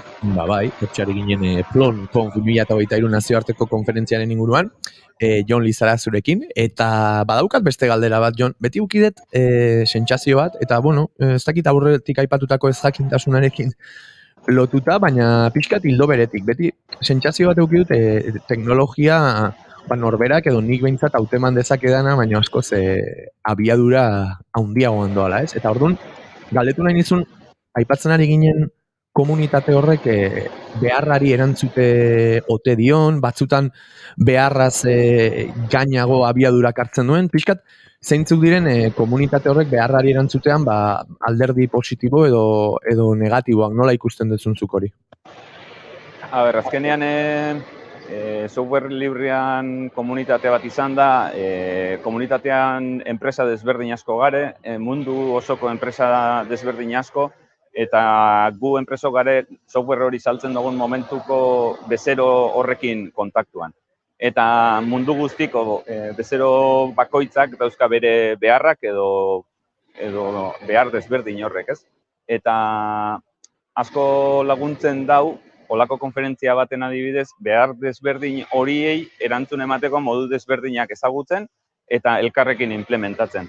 Orduan, egokitzapen hori edo berrikuntza horren egokitzapen hori ahalbidetzen dau eta errazten dau holako konferentzia eta software libreko komunitate batek. Orduan, nik uste dut bai, eguneratuta mantentzeko gaitasun handiko zera badala. Bai, gainera, badauka horre zantzu ere, edo nik ikusira idiota kaso, zuek beti konektatuta eta esaten duzu internazionala da komunitatea, baina igual urtean behin ere behar izaten dira alako, ez dakite, kuadrilla, bazkari edo eta gauzak bere lekuan jarri eta iritzi zein ideia berriak partekatzeko hastia, ez? Gainera, aurten Eibarren da, eta hor ere aipatu nahi nizun, irakurri dudan, ez? Eta biztan da, kode sintaxen gatik bihurtu, eta beste arrazoi askoren gatik, baina gure herrialdea ere, eta Eibar bera ere bihurtu dela erreferentzia puntu moduko bat, ez? Orduan, galdetu nahi nizune bai, Eibarren izateak duen zeresana, kasu honetan, zuentzako, zuzenean nola ez, baina, euskal komunitatearentzako ere bai, badu zeresana, ez, Eibarren ospatzeak. Bai, azkenean, hau proposatu zuzkuen aurreko urteko konferentzia baino lehen, Alemaniara jun ginen beste sprint baten, eta ondoren Namurrera jun ginen gu kodesintaxeko langileak bertako konferentziara, bertako parte izatera, eta han esan behar ginoan nun izango zen konferentzia urten, ezta? Eta, hasieran beti pentsatzen zu, ez? Euskal Herrira eta nora, eta Bilbo, Donosti, Gasteiz, ez? Azkenean mapan jartzeko, kokatzeko herri errezagoak di, eta igual nolabait esateko turismo aldetik, garrantzitsuagoak edo dana dalakoa. Baina, guk esan ginoan, gure enpresa Eibarren dago, ni ez zehazki, baina gu Eibarkoa gara, gu Eibarko enpresa bagara. Eta guazen begiratzera ia posible dan, ez? Ia posible dan antolatzia hainbeste jende elkartuko daben eta hainbeste leku desberdinetako jendea elkartuko daben konferentzia bat Eibarren, eta proba batzuk edo galdezera batzuk indagero, esan ginoan, posible da, guazen gurian itxera, ez? Eta guazen mapan kokatzera, edo software honen mapan kokatzera non dagoen kode syntax eta non dagoen Eibar, alde berean. Bizkate Jon ere, elkarrizketa borobiltze aldera ere gustatzen zait eta zaigu beti eraikitzaile izatea eta komunitate honek etorkizunean ere pixkat musikariei galdetzen diegun bezala, beti galdetu nahi nizun zein da komunitate, nazioarteko komunitate honen erronka nagusia adibidez datozen urtei begira du, norabidea zein da? Norabidea komunitatean zentratzea, komunitate garatzailean eta garatzaileen komunitate horretan zentratzerakoan gero azken bezeroan zentratzea ekartzen dau, eta inoiz ahaztu gabe eta inoiz albo batera utzi gabe azken puntako teknologiak eta azken modan egotea edo hori. Tendentzia ez erortzea. Tendentzian izatea, hori da. Ez erortzea gizartea den abiadura handiko tren honetatik. Pare bat datu, jakintzazue Marleskoan eta Kolixan antzukien izango direla ekitaldi nagusiak, urriaren bitik, jada hasi dira, eta ez dakit aurkezpena ofiziala gaur ote zen, edo irakurri dute... Bai, hori da. Aipatu duten atzota eran egungoa Markeskoan eraikinean inginoan, eta larun bat eta igandekoa bertan izango da. Horrek izango dira bi ekintza jende gutxiago hartu daben ekintzak, eta gaurtik hasitakoa hemen atzien dagoen Koliseoan, nik uste duzu kafe etena dago, eta jende irten daia erretzera eta beste. Eta hemen izango da Koliseoan bertan hitzaldien zera. Eta ostiralean egongo da, hemen bi gela dare gaur eta bihar, eta ostiralean egongo da 3. gela bat, bereziki antolatu duguna, track lokal moduan deitu duguna, eta izango da gure plone bezeroek emango dituen hitzaldiena. Pixka bat, bakoitzak berak zertan erabiltzen daben plone, edo zela izan den beretzat plone erabiltzea, edo zertan laguntzen daben bereziki.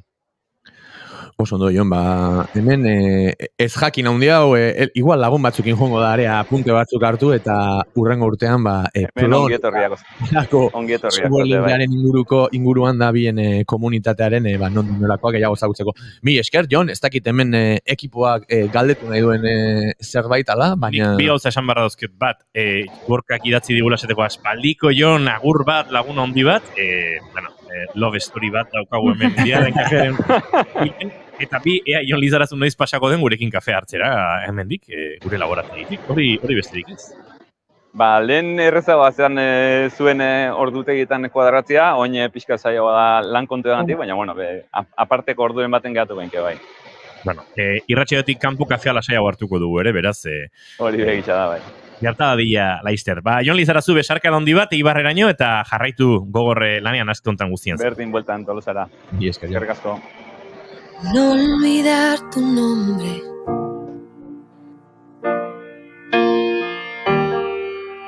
Creo que me perdí.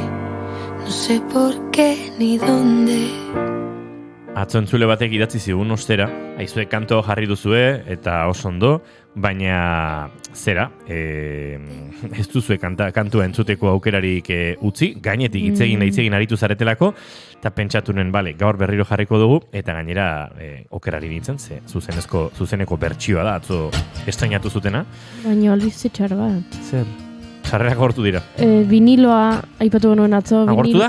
Ez da agortu, baina soilik egongo da salgai kontzertuetan. Boa, zoragarri joango gara. Gina, viniloa. Vale, joango gara. Sargento de Hierro featuring Kike González, We Think Centerren. Horrelako bi artista alineatuta, goza errada. Gozatu.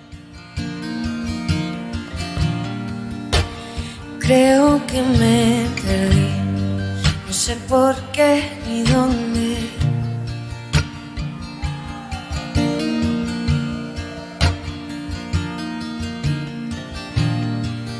Tengo nubes en los ojos y en los recuerdos humo. Tengo los pies rotos y en la garganta un nudo.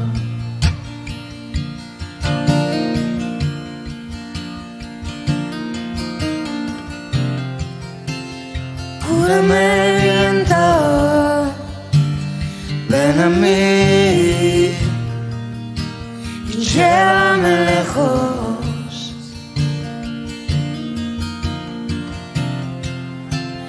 Cúrame, tiempo, pasa para mí, sálvalos a ellos, sálvalos a ellos.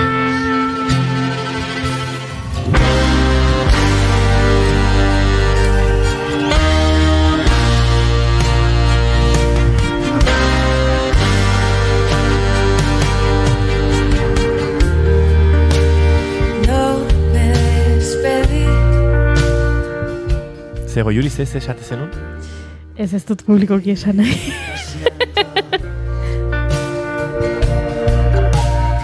Nik esango dut. Nik esan dudala? Bai. Ez dut esango. Mucho que te quiero.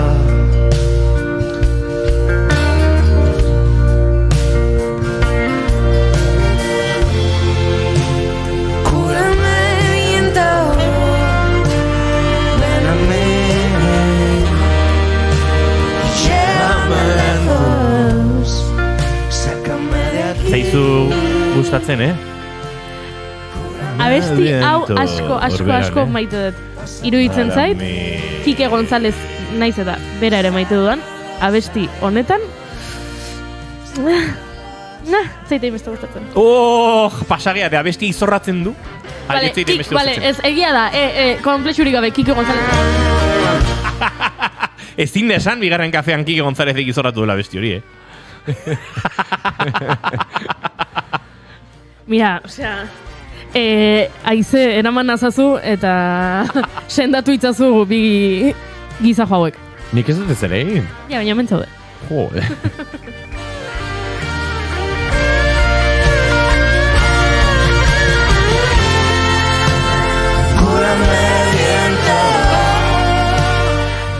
Pixka bate aipatzearren, Kike Gonzálezek egiten du hemen bere diskoetan asko egiten duen zerbait, eta da, ahots oso grabe batean apoiatu harmonia. Hemen ari da, noski, Ninaren gainetik kantatzea zail, eta Ninaren ahotsetik oso gertu bigarren ahots bat azpitik topatu baino, oso bera joaten da. Sorberan dago. Eta bere diskotan, kaskoekin entzun da, kontura zaitezkete, abesti pilo batetan estribilloak daudela. Bueno, bikoiztuta, hori nahiko ikua da, baina hots oso grabe bat, oktaba bat beran egon daitekena hor, hemen oinarrian kantatuta, oso baju, ia ez da entzuten, baina kaskoekin entzuterakoan entzuten da, eta hor dago. Eta hemen hor da bilez, grabeetan hola oso bere katu zaharraren Vale, baina ya está, da haberlo sabido abestia bezala. Kikerena da, baina asko zabeto ninak abesten duenean berak bukarri. Bueno, oio, zerretu ingo, Bai, badakit. Zerretu ingo, Hori esan da, goizeko 11 eta 17 minutu izango dira, 7 segundo barru.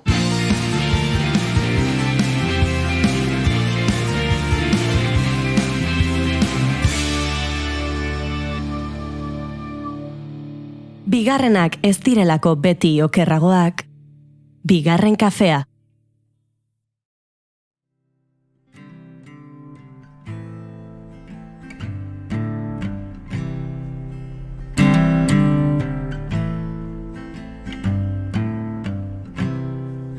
I crossed the last line. She shattered that lamp. I let our love out the door with a slam. Ordu terdi falta da 2023ko literaturaren Nobel sariduna ezagutzeko. Eta ni urduri nago. Urduri, diru laguntza baten ebazpenaren zain egoten den pertsona bat ezala.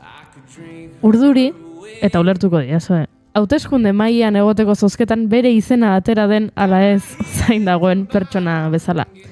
Edo urduri, Taylor Swiften kontzerturako sarrerak eskuratzeko itxaron zerrendan egon ziren 40.000 pertsonak bezala. Please take me home. Ez zait bizitza aldatuko Nobel saridunaren arabera. Eguraldia ez da aldatuko, ez dut diru gehiago edukiko kontu korrontean, edo ez naiz zentimetro batzuk hasiko.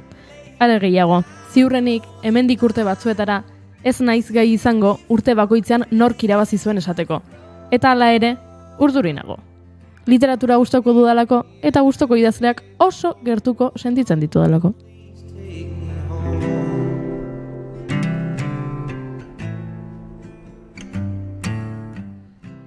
Pasaden urtean, Annie Ernaux novela irabazi zuenean, iruditu zitzaidan bere idatzietan euren burua islatuta ikusten duten emakume guztiek sariaren zatitxo bat jaso zutela. Anik lotxik gabe idazten du bere sentimenduetaz, eta saria izan zen gure sentimenduekiko aitortza moduko bat. Beraz, bai, urduri dago. Still in this heartache. Urriko lehen ostegunean banatu ohi da literaturaren Nobel saria. Gaur, segituan jakingo dugu ea behingoz Haruki Murakamik saria irabaziko duen edo Apostu Etxeek berriro oker dabiltzan. Hitzak izango dira gaur protagonista, baina zenbaki batzuk ekarri ditut testu ingura kokatzeko. Matematika kontua dira. Matematika kontua dira, bai. Saridun gazteena Rudyard Kipling izan zen. 41 urte zituen 1907an saria jaso zuenean. Nagusiena aldiz Doris Lessing, 88 urte zituena, 2007an saria jaso zuenean. Guztira 119 pertsonek jaso dute literaturaren Nobel saria, sariak sortu zirenetik. Eta 119 horietatik soilik 17 izan dira emakumeak. Don't let me leave here alone. Baby, please take me home.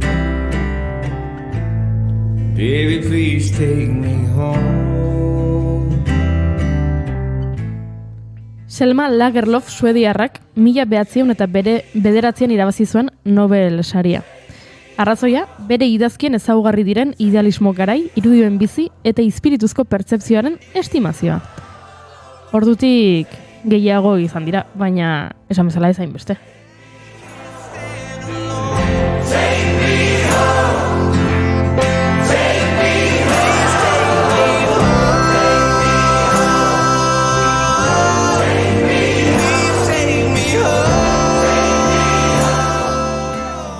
Grazia Deleda italiarra izan zen urrengoa 1926an.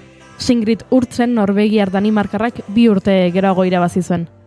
10 urte pasa ziren urrengo emakumea saritu zuten arte. Pearl Buck estatu batuarra. 1945an Gabriela Mistral txiletarrak irabazi zuen. Nelly Sachs alemanearra izan zen urrengoa.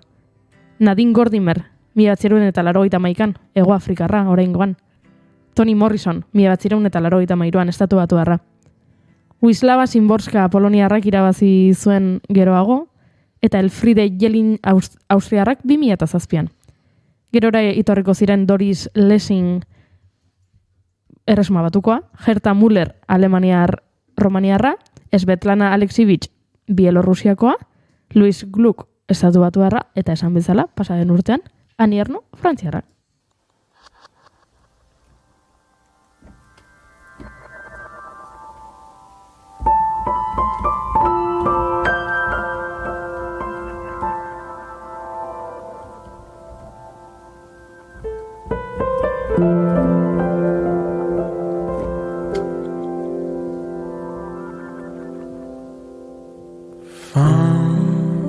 Sareetan gaia bolo dabil. Txio asko irakurri ditugu literaturaren Nobel sariaren arira, eta horietako bat ekarri nahiko nuke. Ez gustatu zaidalako baizik eta guztiz kontrakoa. Ixa sare sozialean, bai Gartxot orain Twitterrek Ixa izena du. Eta Gartxot egunotan konturatu da. Gaur. Ixa sare sozialean Rafael Sarmentero izeneko gizon batek idatzi du. Aurtengo literatura Nobel saria merezi duen norbaitek jasoko du, edo berriro emakume bati emango diote.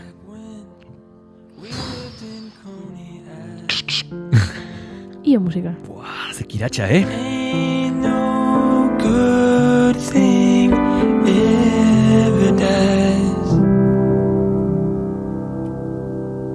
I'm gonna take it with me when I go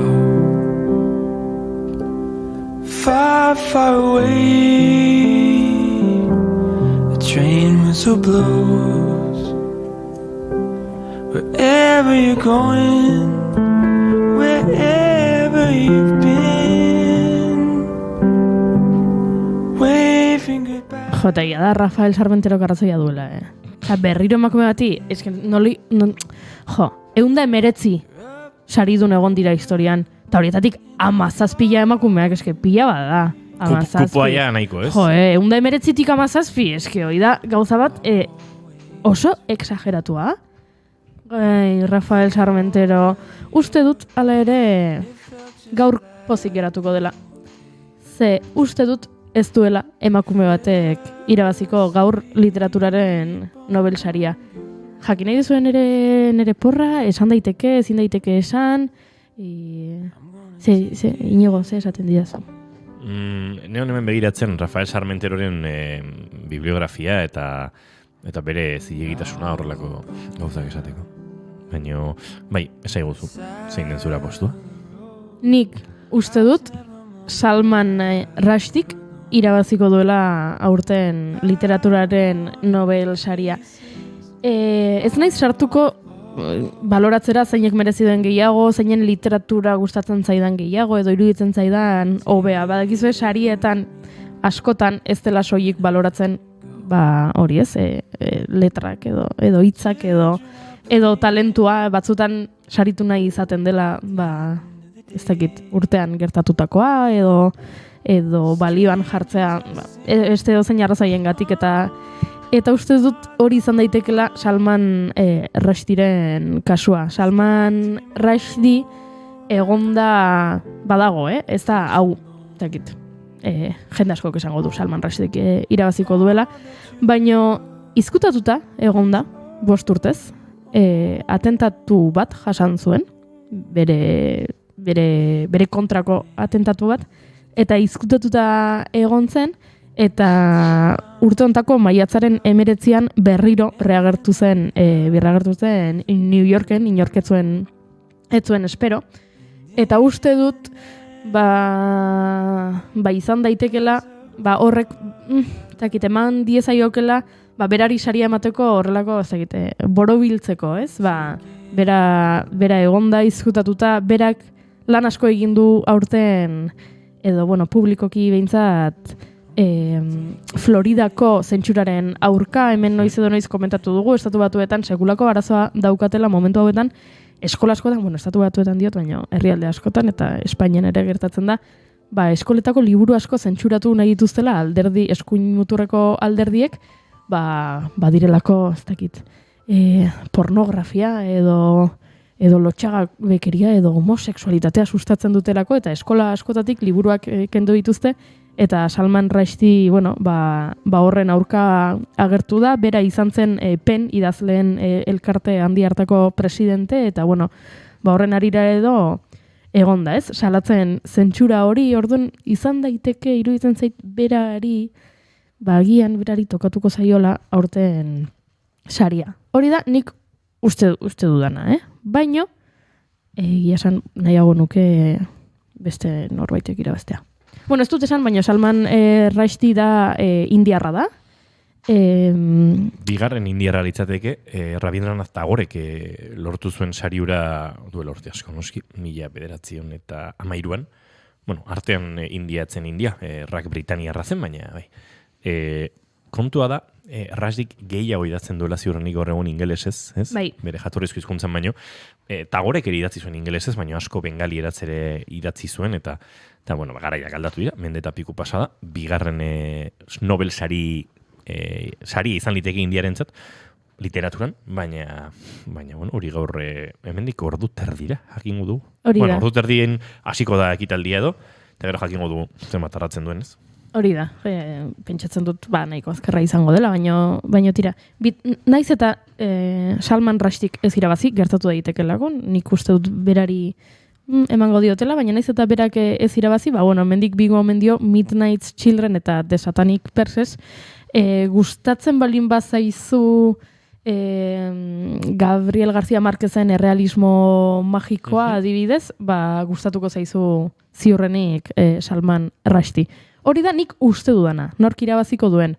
Hori bai, apostutxek diote Kan Xu, idazle txinatarra hor dagoela puripurian, saritik gertu dabilela, beste emakume bat izango litzateke, gure Twitterreko lagun hau aserretzeko moduan.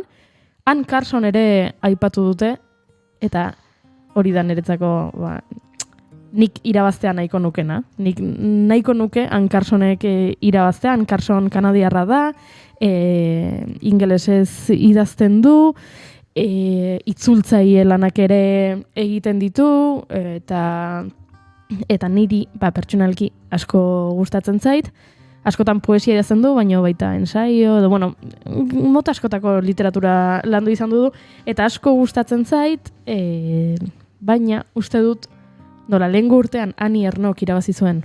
Eta Annie Ernaux ere, jorratu dituen, Ann Carsonek jorratzen dituen gai asko, uste dut ez diotela Ann Carsoni emango, antzeko egia izan daitekeelako. Naiz eta estilo desberdina duten, gaiak bai izaten direla batzuetan nahiko antzekoak, baina idazkera estiloz ez, eta Ann Carsonek merezi du.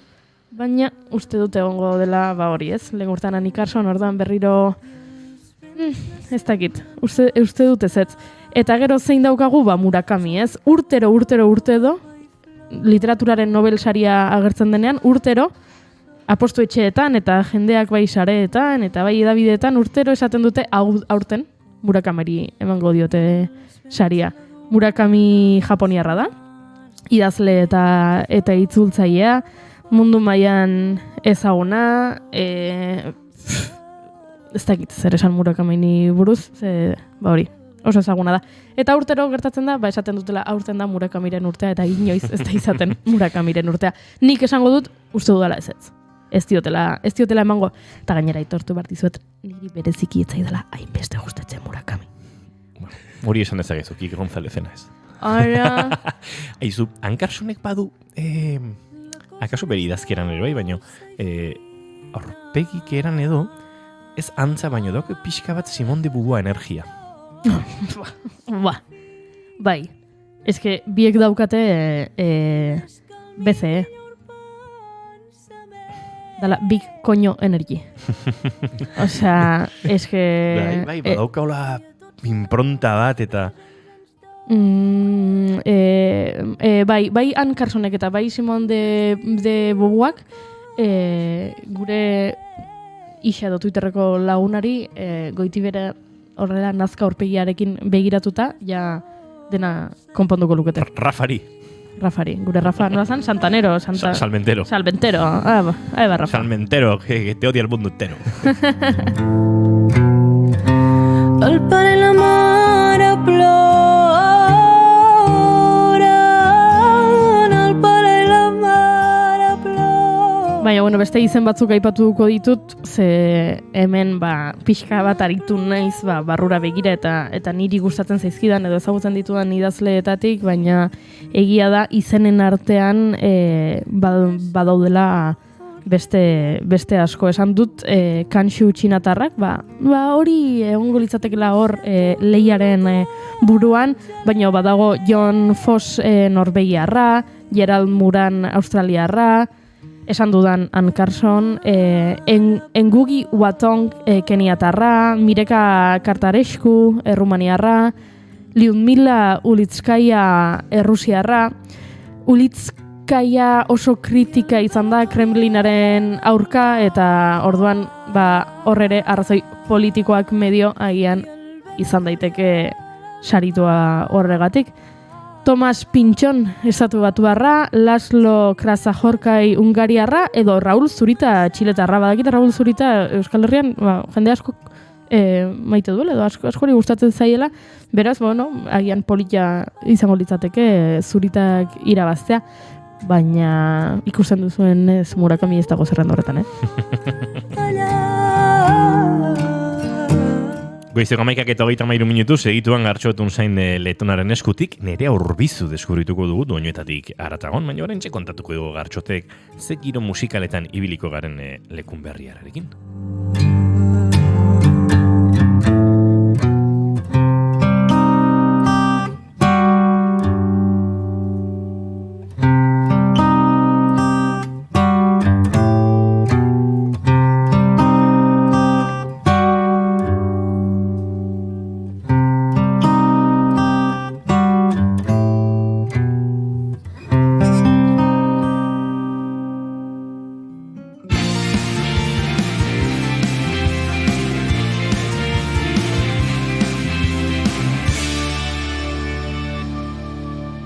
Emaiozu bigarren aukera bat egunari.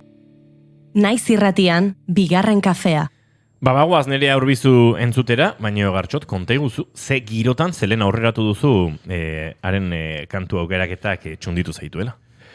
Bai, eta, kontestuan pixkat jartzeko ere, txunditu ninduen Nerea berak ezagutu nuenean, zorionez lehenu aipatzen genuenez, Josunerekin gure burua ez dakigu definitzen, baina hainbat gauzetan muturra sartu eta pixkat aportatzea gustatzen zaigunon komunitatea ere haundia da, software librekoa bezain haundia, eta Nerea ere alako tankerako ekimen batean ezagutu nuen, eta, asko harritu ninduen, bere izate humanoaz aparte, musikarekiko zeukan gaitasunak, izan ere, askotan nere buruari erreparatuta gaitasunetik baino gogotik ari naizela iruditzen zait, eta, gaitasuna eta gogoa ez dira etxaiak, baina benetan parean gaitasun tekniko edo deitu jozu nahi dezuen bezala, baina parean gaitasuna duen jendeak asko erakartzen hau, eta Nerea, gaitasun harmoniko, musikal eta humano handia duen musikari, eta beste gauz asko ere bada, eta izugarrizko plazerra izan zen bera ezagutzea.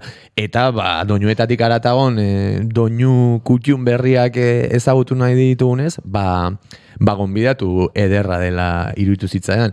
Eta bai, Inigo, esan duzun bezala, beti gustatzen zaite gure gonbidatuen abesti batzuk ezagutu eta beste batzuk ez ezagutze horrek sortzen duen oreka, beti baita, eta honen asmoare, gure belarriak doinu berriekin goxatzea ez, eta Nerearen autoak ere ala izan dira. Pare bat gauza ezagutzen dituen, baina gero beste pare bat gomendio eder ere, janik nere biblioteka personalian sartuko ditudanak aukeratu ditu ez dizu, eta spoiler handia erik egingo, zen doinuetatik haratagok ere badu unean entzutearen zirrara hori, baina, bueno, pertsona izugarri baten partetik, abesti izugarriak beste behin. Nerea Urbizu, doinuetatik haratago podcastean, Gartxot Unzainen eskutik.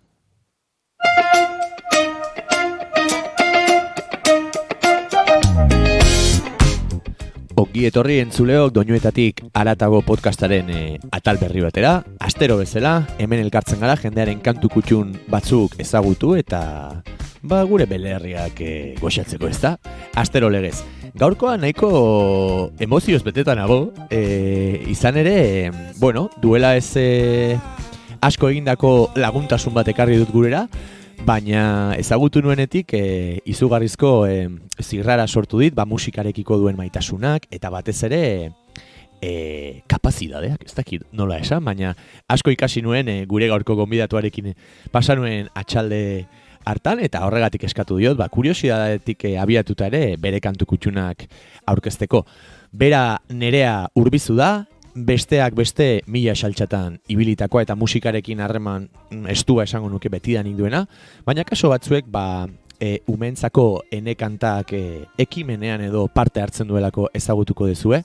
Musikazale amorratua, musikari bikaina, eta bere kantu kutxunak zeintzuk diren. Entzun dezagun lehenengo gomendioa. Kaixo, Nerea Urbizu naiz eta nire abesti laukotea aurkeztuko dizuet. Aukeratu dudan lehenengo kantua I Put a Spell on You da, Jamaikan reggae katzen bersioa. Momentu lasaietan askotan jartzen dut.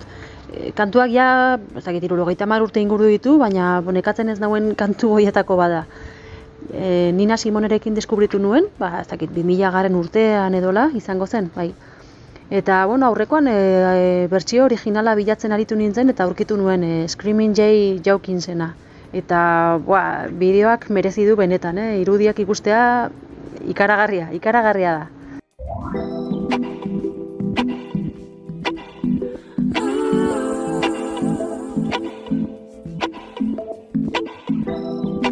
I put a spell on you. Cause you're mine.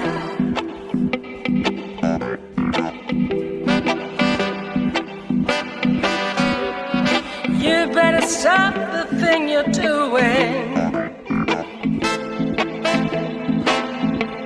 I said, watch out, I ain't lying.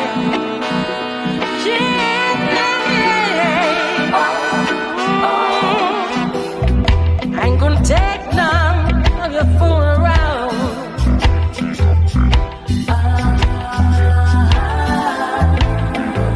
I ain't gonna take none of you putting me down. I put a spell on you.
Take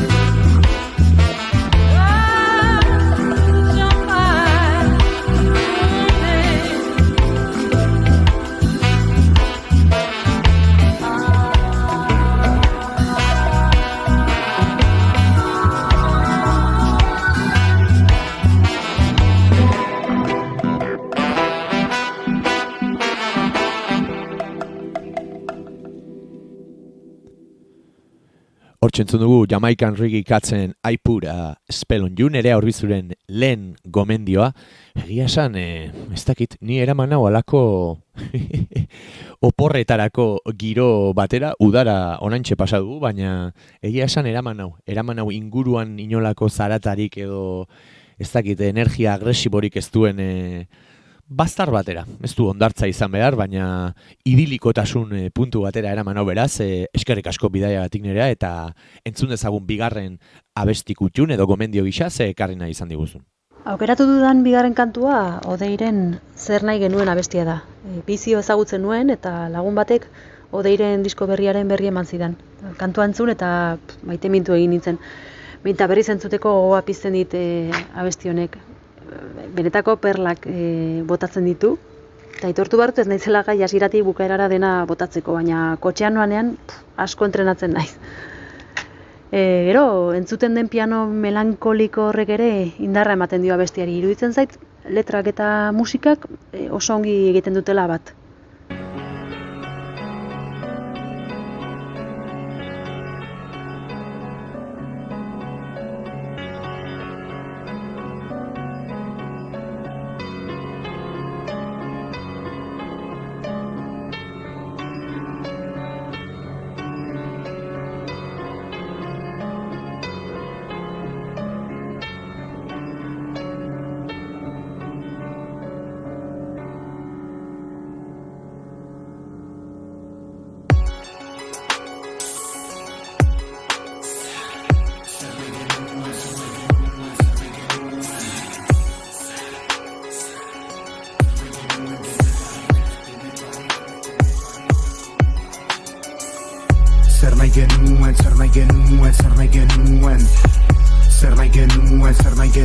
Zer nahi genuen denetarik.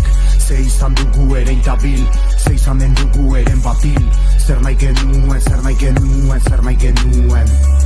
Ez dut nahi ustelik, jada ez dut usterik, urtetan ez nuen ustenik. Geronen kontrola, geronen kaiola, geronek sortuko genuenik. Guzia dakusat laino, nola heldu gira onaino.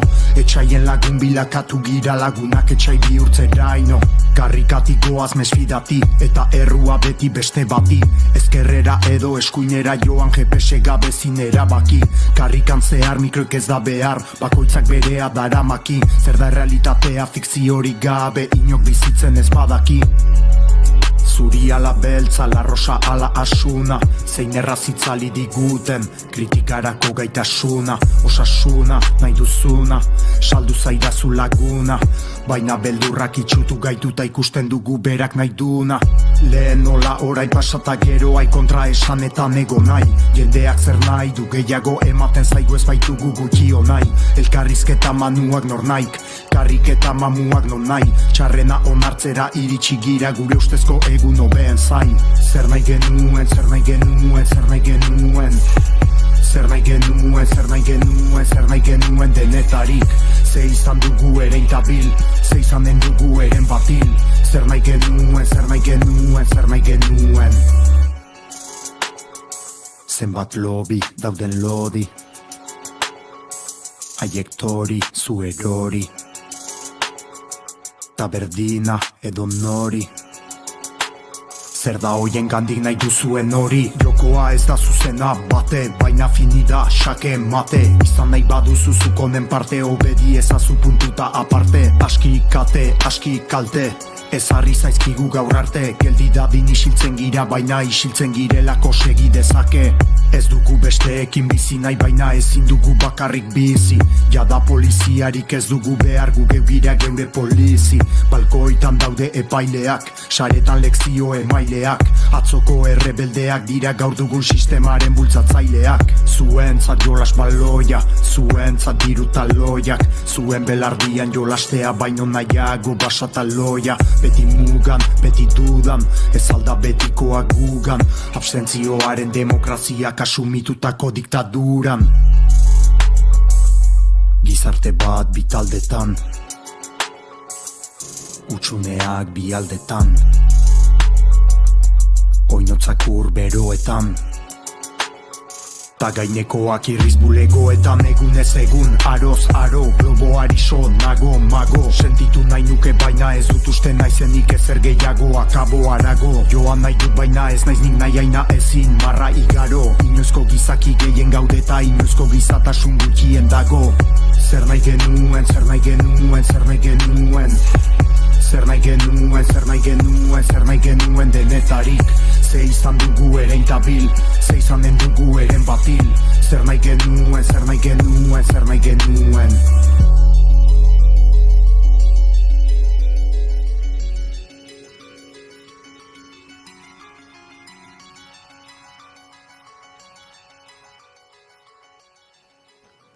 Hortxe entzun dugu zer nahi genuen, Odeien terapia diskoko abesti puska bat.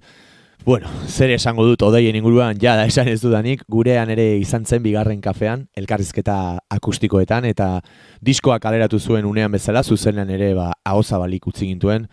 Niretzako personalki hitzen maixu bat, mesias bat ez esatearren, baina entzun ez duenak eman diezaiola aukera haundi bat, terapia diskoari zen, abesti sorta handia da, eta nereak gomendatu digun zer nahi genuen honen adinako abesti puskak ere badaude disko horretan, denak ez esatearren, eta benetan merezi du oso sortzaile interesgarria bera.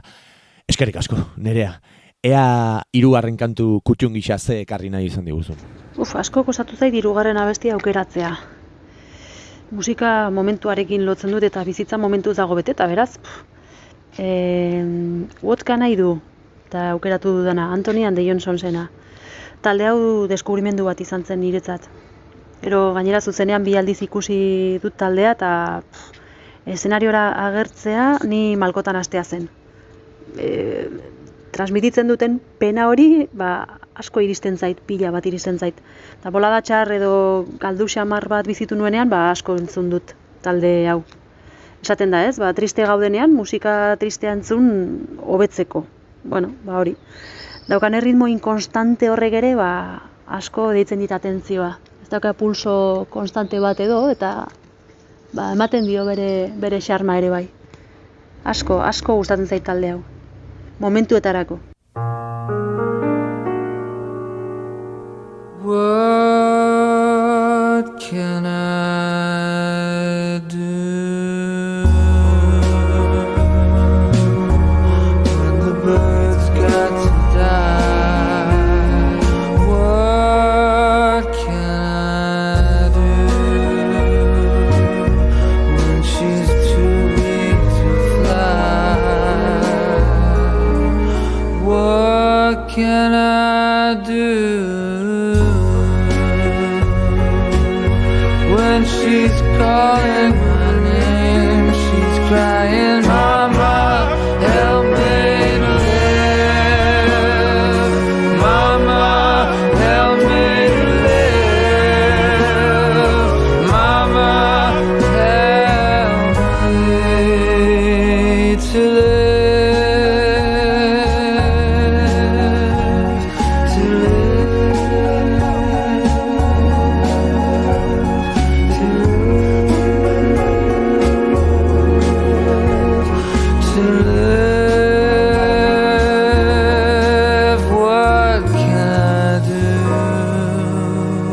What can I do? What can I do?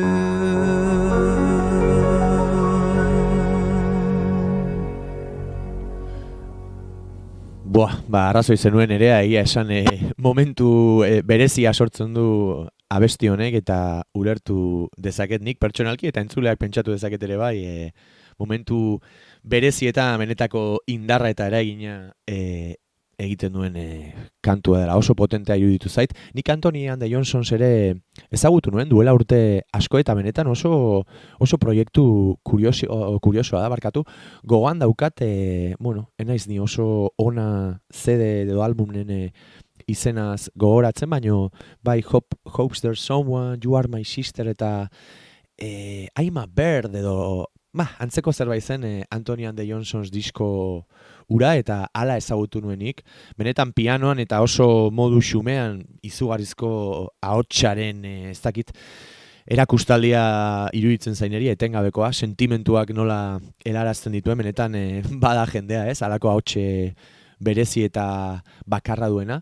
Gainera, kantu honetan ere ondoan izan du Rufus Wainwright, ez dakit ondo esan dudan, baina beste abeslari ere ezaguna, eta egia esan abesti laburra, ez dakit minutu eta 50 inguru iruditu zait iraunduela, baina benetan zuzenean joan behar zuen tokira, eta izugarri gustatu zait, beraz, eskerrik asko nerea. Eta programari agur esateko, ea laugarren kantu gisa zer gomendatu nahi izan diguzun. Eta azkeneko abestia oso berezia da niretzat. Kotxean bidaian goazenean alabek kantagoa besten entzuteak ez dauka preziorik. Florence and the Machineen You've Got the Love. Duela 7 urte inguru deskubritu nuen taldea, eta arpa jotzen dut edo ikasi nuen jotzen, eta talde honek arpa erabiltzen du. Eta horrela ezagutu nuen. Ahotsarekin desafinazio, ez dakit nola esan, eramangarriak egiten ditu. Askotzean hori goitik bezala gelditzen da bere ahotsa, baina nolabaiteko oreka lortzen du. Imperfekzio horrekin, ez dakit, naturaltasuna ematen dio. Eta indarra handia dauka emakume honek. Gora imperfekzioa, gora naturaltasuna, gora Florence and the Machine, eta gora zuere Nerea Orbizu, gurera laukantu berezi eta ehar ekartzeagatik, eta zuei entzule, urrengo astean entzungo dugu elkar, goaz Florence and the Machineen You've Got the Loveekin. Aio! Sometimes I feel like throw my hands up in the air. I know I can count on you. Sometimes I feel like saying, Lord, I just don't care. But you've got the love I need to see me through. Sometimes it seems the going is just too rough. And things go wrong no matter what I do. Now and then it seems like life is just too much. But you've got the love I need to see me through. When food is gone, you are my daily need. Oh, when friends are gone, I know my Savior's love is real. You know it's real. You got the love. You got the love. You got the love. You got the love. You got the love. You got the love. Time after time I think, oh Lord, what's the use? Time after time I think it's just no good. Sooner or later in life, the things you love you lose. But you've got the love I need to see me through. You got the love. You got the love. You got the love. You got the love. You got the love. You got the love. You got the love. You got the love. You got the love. You got the love.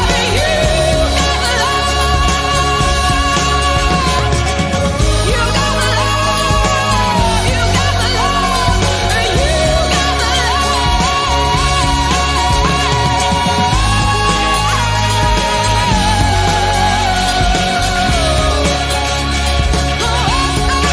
the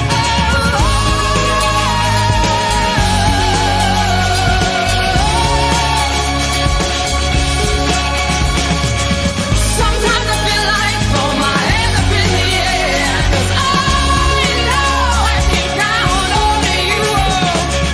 Sometimes I feel like saying, Lord, I just don't care. You got the love I need to see me through.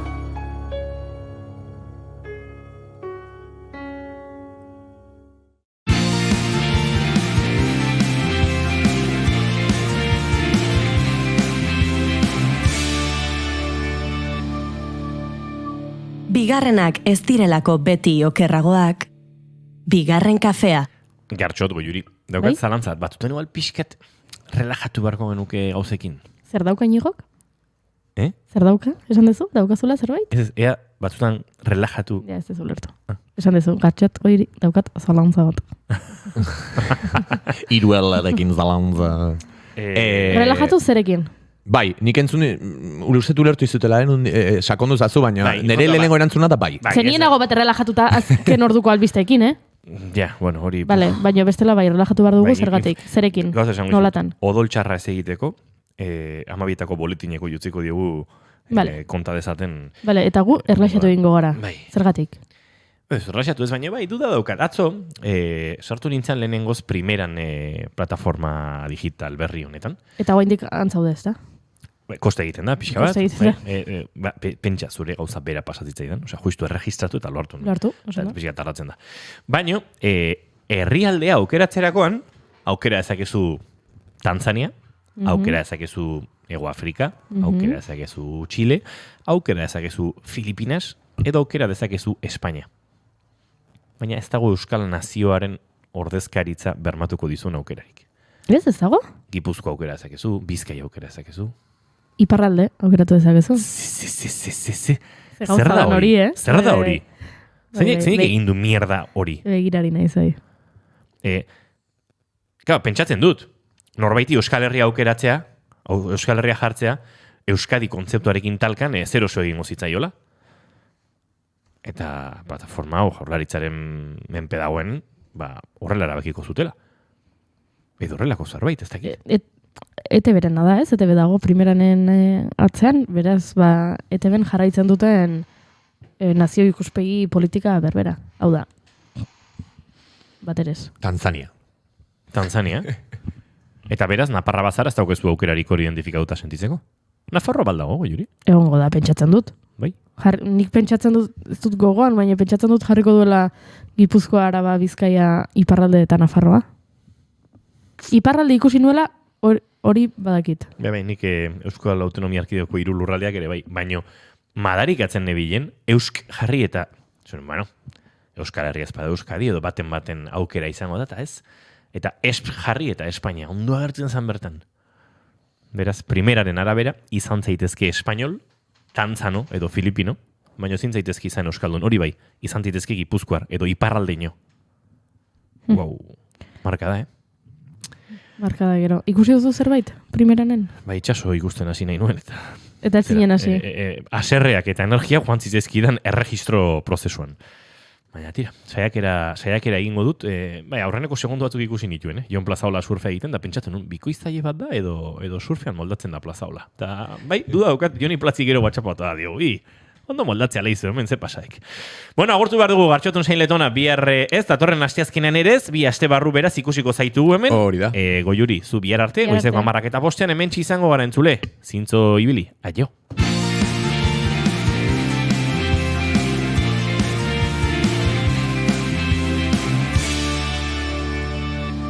Keep calm and bigarren kafea.